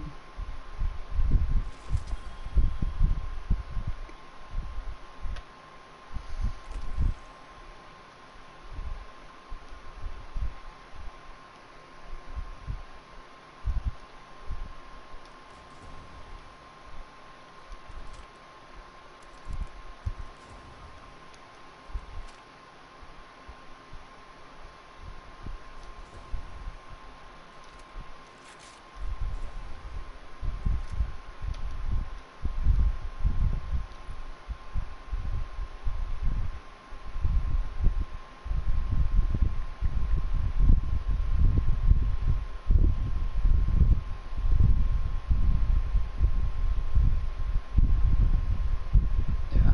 That's a pretty big map we just played, and I got more kills with sidearm than trace rifle because the trace rifle sucks and it was hard to get kills with. 6 sidearm kill, 4 trace rifle, 2 grenade, 1 melee, and then 2 kills with the donkey thing.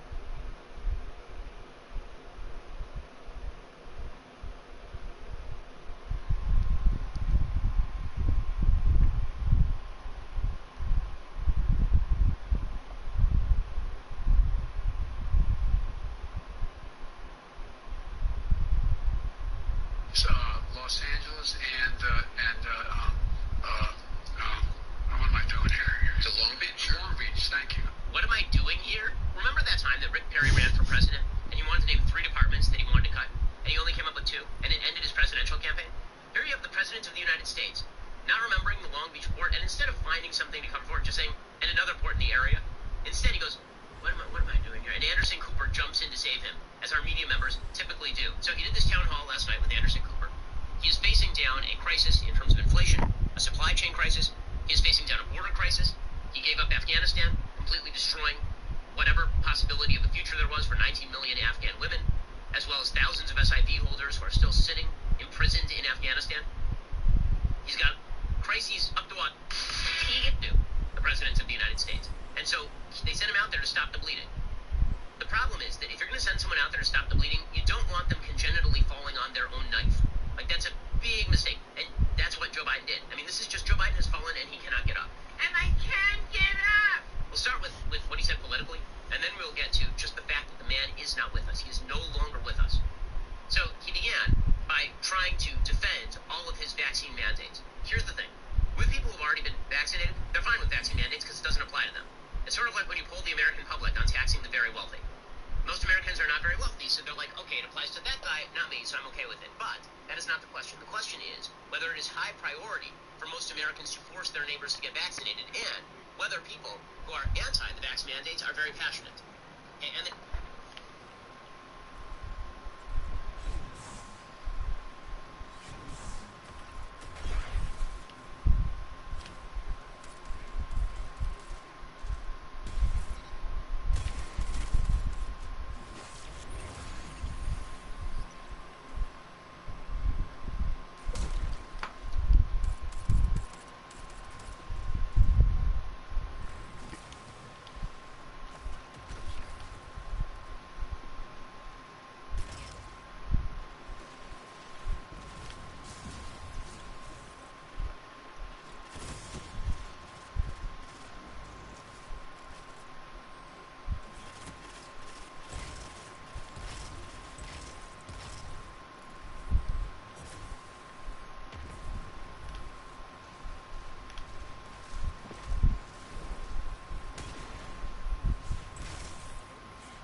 This guy tried to just blink at me and sword me, and I baited him, and then did this. After bagging him.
not gonna capture the zone.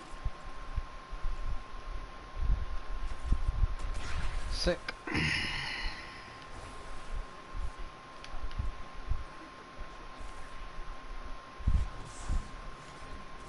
We should just is wait for power right now so we can clear them off more efficiently.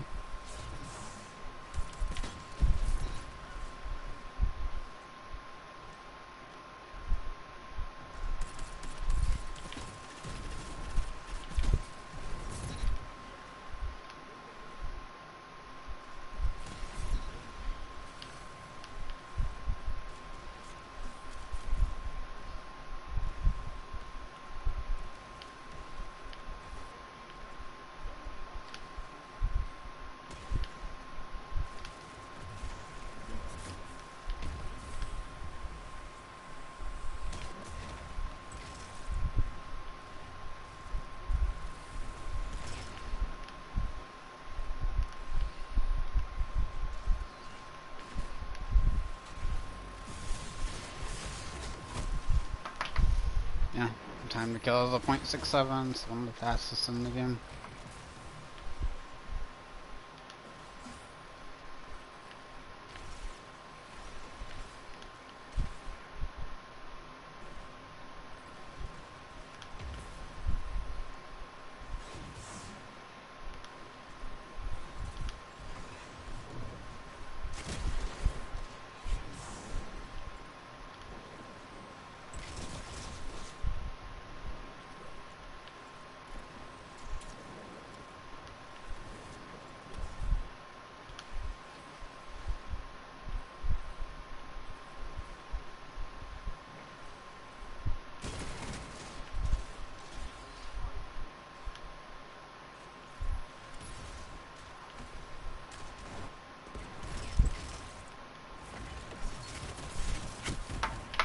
Sick. Those in there have 9 accuracy.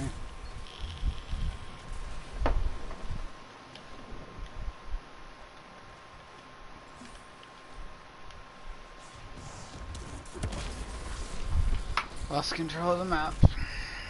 We're gonna get fucked.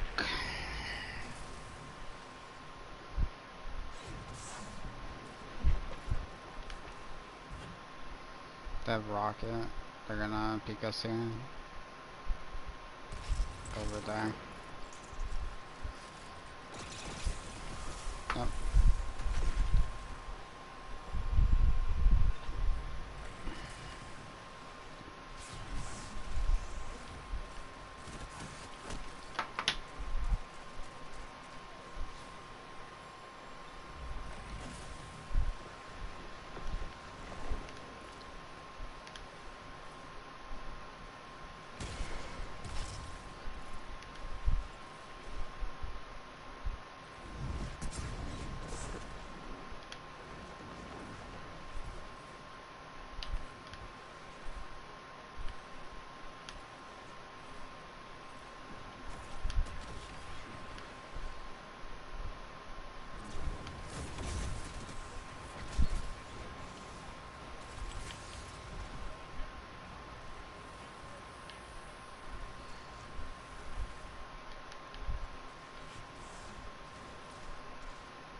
Our team are a bunch of fucking smooth brains, man.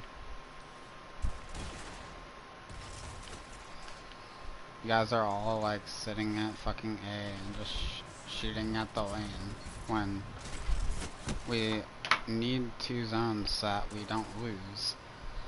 And we're just ignoring C. They're all just fighting towards B, which literally doesn't matter. They'd rather have A and B or C and B and get spammed by fucking heavy ammo.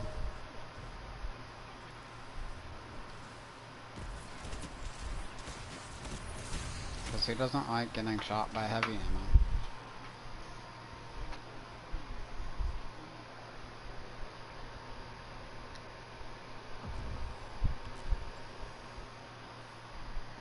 Sick teammates. It is what it is. It's not the quote-unquote competitive game mode that Bungie thinks it is.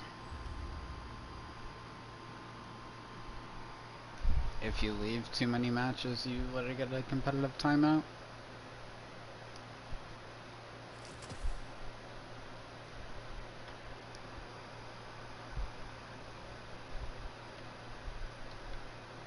Huh? It's the same thing. That's probably why I couldn't hit any fucking shots. I didn't have any unflinching on. Because I switched to a different one.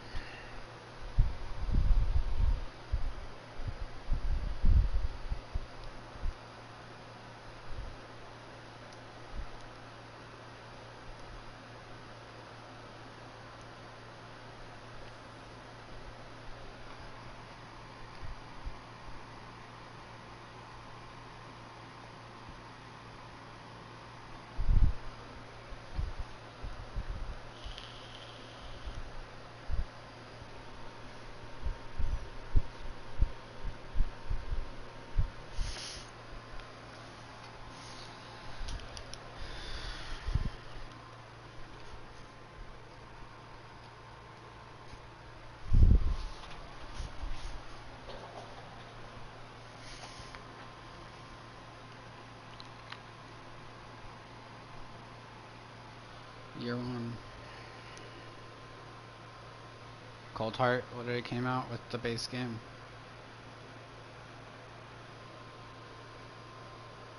They used to be primary ammo. Which I think they should still be primary ammo. They're not good enough to warrant special ammo. They should be primary ammo weapons and have roughly the same time to kill as 600 RPM auto rifles. They should literally be space 600 auto rifles.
Okay.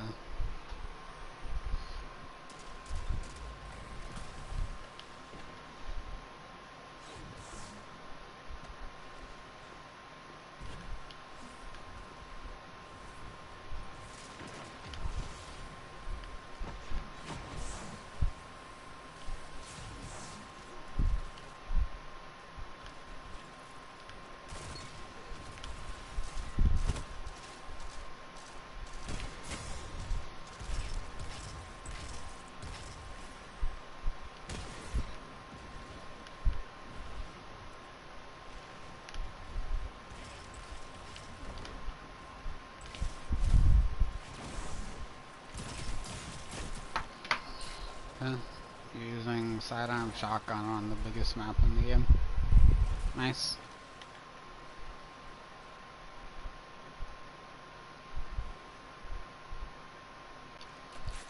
Okay. Sorry for trying to use a loadout. I'll just use the best loadout in the game.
can't do anything about that.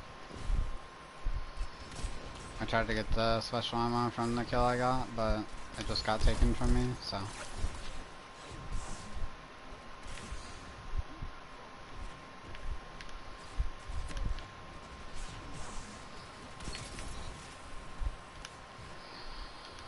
Yeah.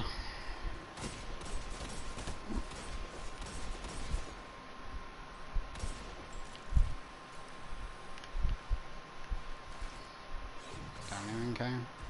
I'm mainly just trying to use my primary. I was trying to snipe and use a different hand cannon than normal, but yeah, I'm not allowed to do that, I guess, even though it's a bigger map. I have to run metal loadout if I wanna kill people, so. Alright, you're BMing.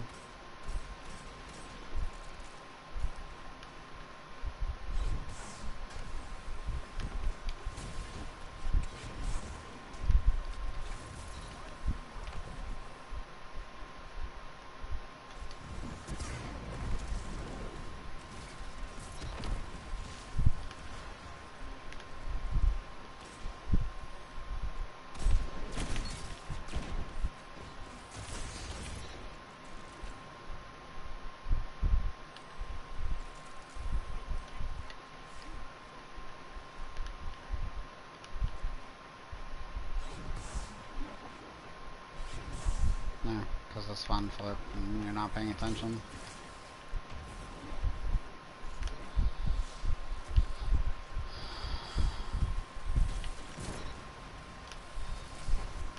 Like I said earlier, pay attention to the radar. You'll be able to make a good guess on where all the enemies are going to spawn.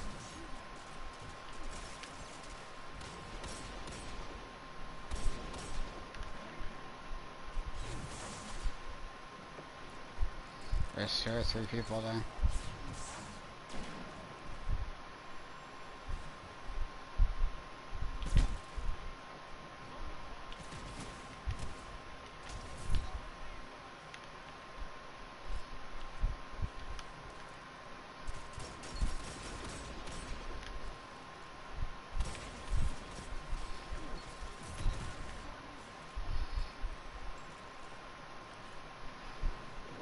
So my guess is that they're going to be spawning on the seaside of the map, towards the graveyard.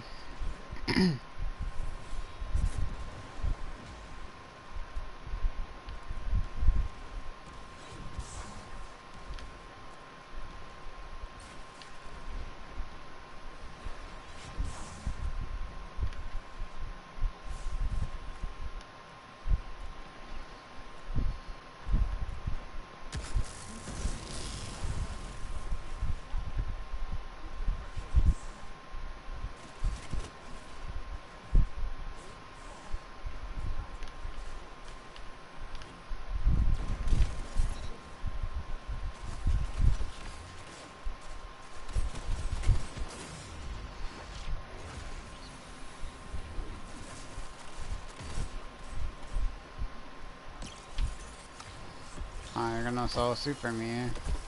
You're that mad? Aww. Poor baby.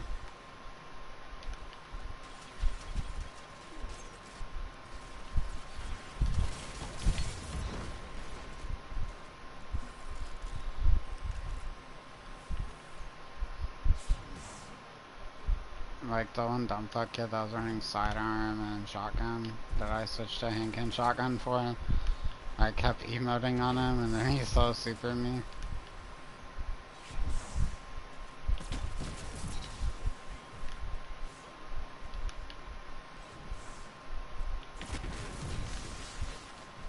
This is actually cheating, blinking at people with a grenade launcher.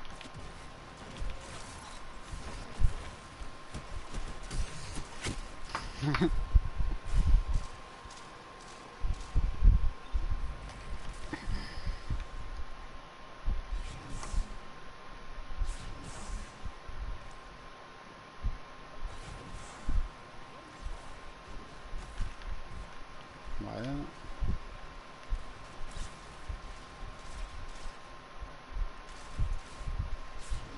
light attacks kill people.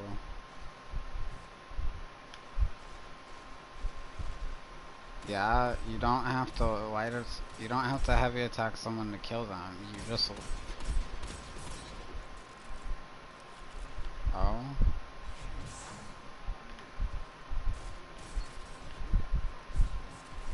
Well, it probably just didn't look like it connected, but the game registered that it did.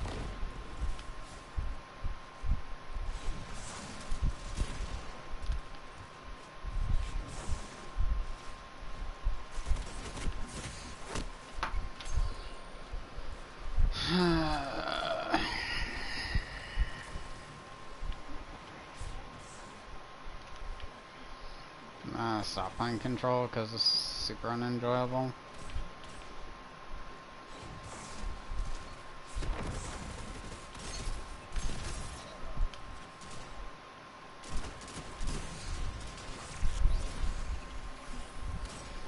It's supposed to be skill-based matchmaking, but all my teammates are incompetent.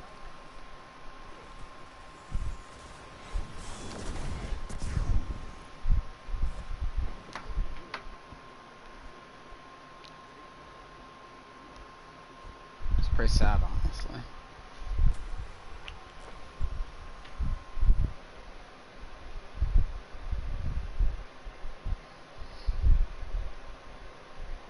Like, if it's supposed to be skill-based matchmaking, you're supposed to match people against your skill. Why are there players in the lobby with 0.4 KDs? Everyone should be around relatively the same amount of KD because everyone's gonna get a similar amount of credit for kills, a similar amount of deaths, a similar skill, similar mindset. I don't understand why it puts unintelligent players in their lobbies. I don't understand. I would rather have extremely competitive matches than play against like the people on the other team aren't even that good. They aren't. I don't consider them to be good players. They're above average, but they're not good. They're not actually good players. I would rather play against people that are actually as good as me and have other people. Maybe am I just like too high in the imaginary skill level where I actually can't find people? Like, I don't know, dude. I don't know what I would consider myself as, like, an actual percentage. Like, am I in the top 1%? Like, I don't know. I really don't.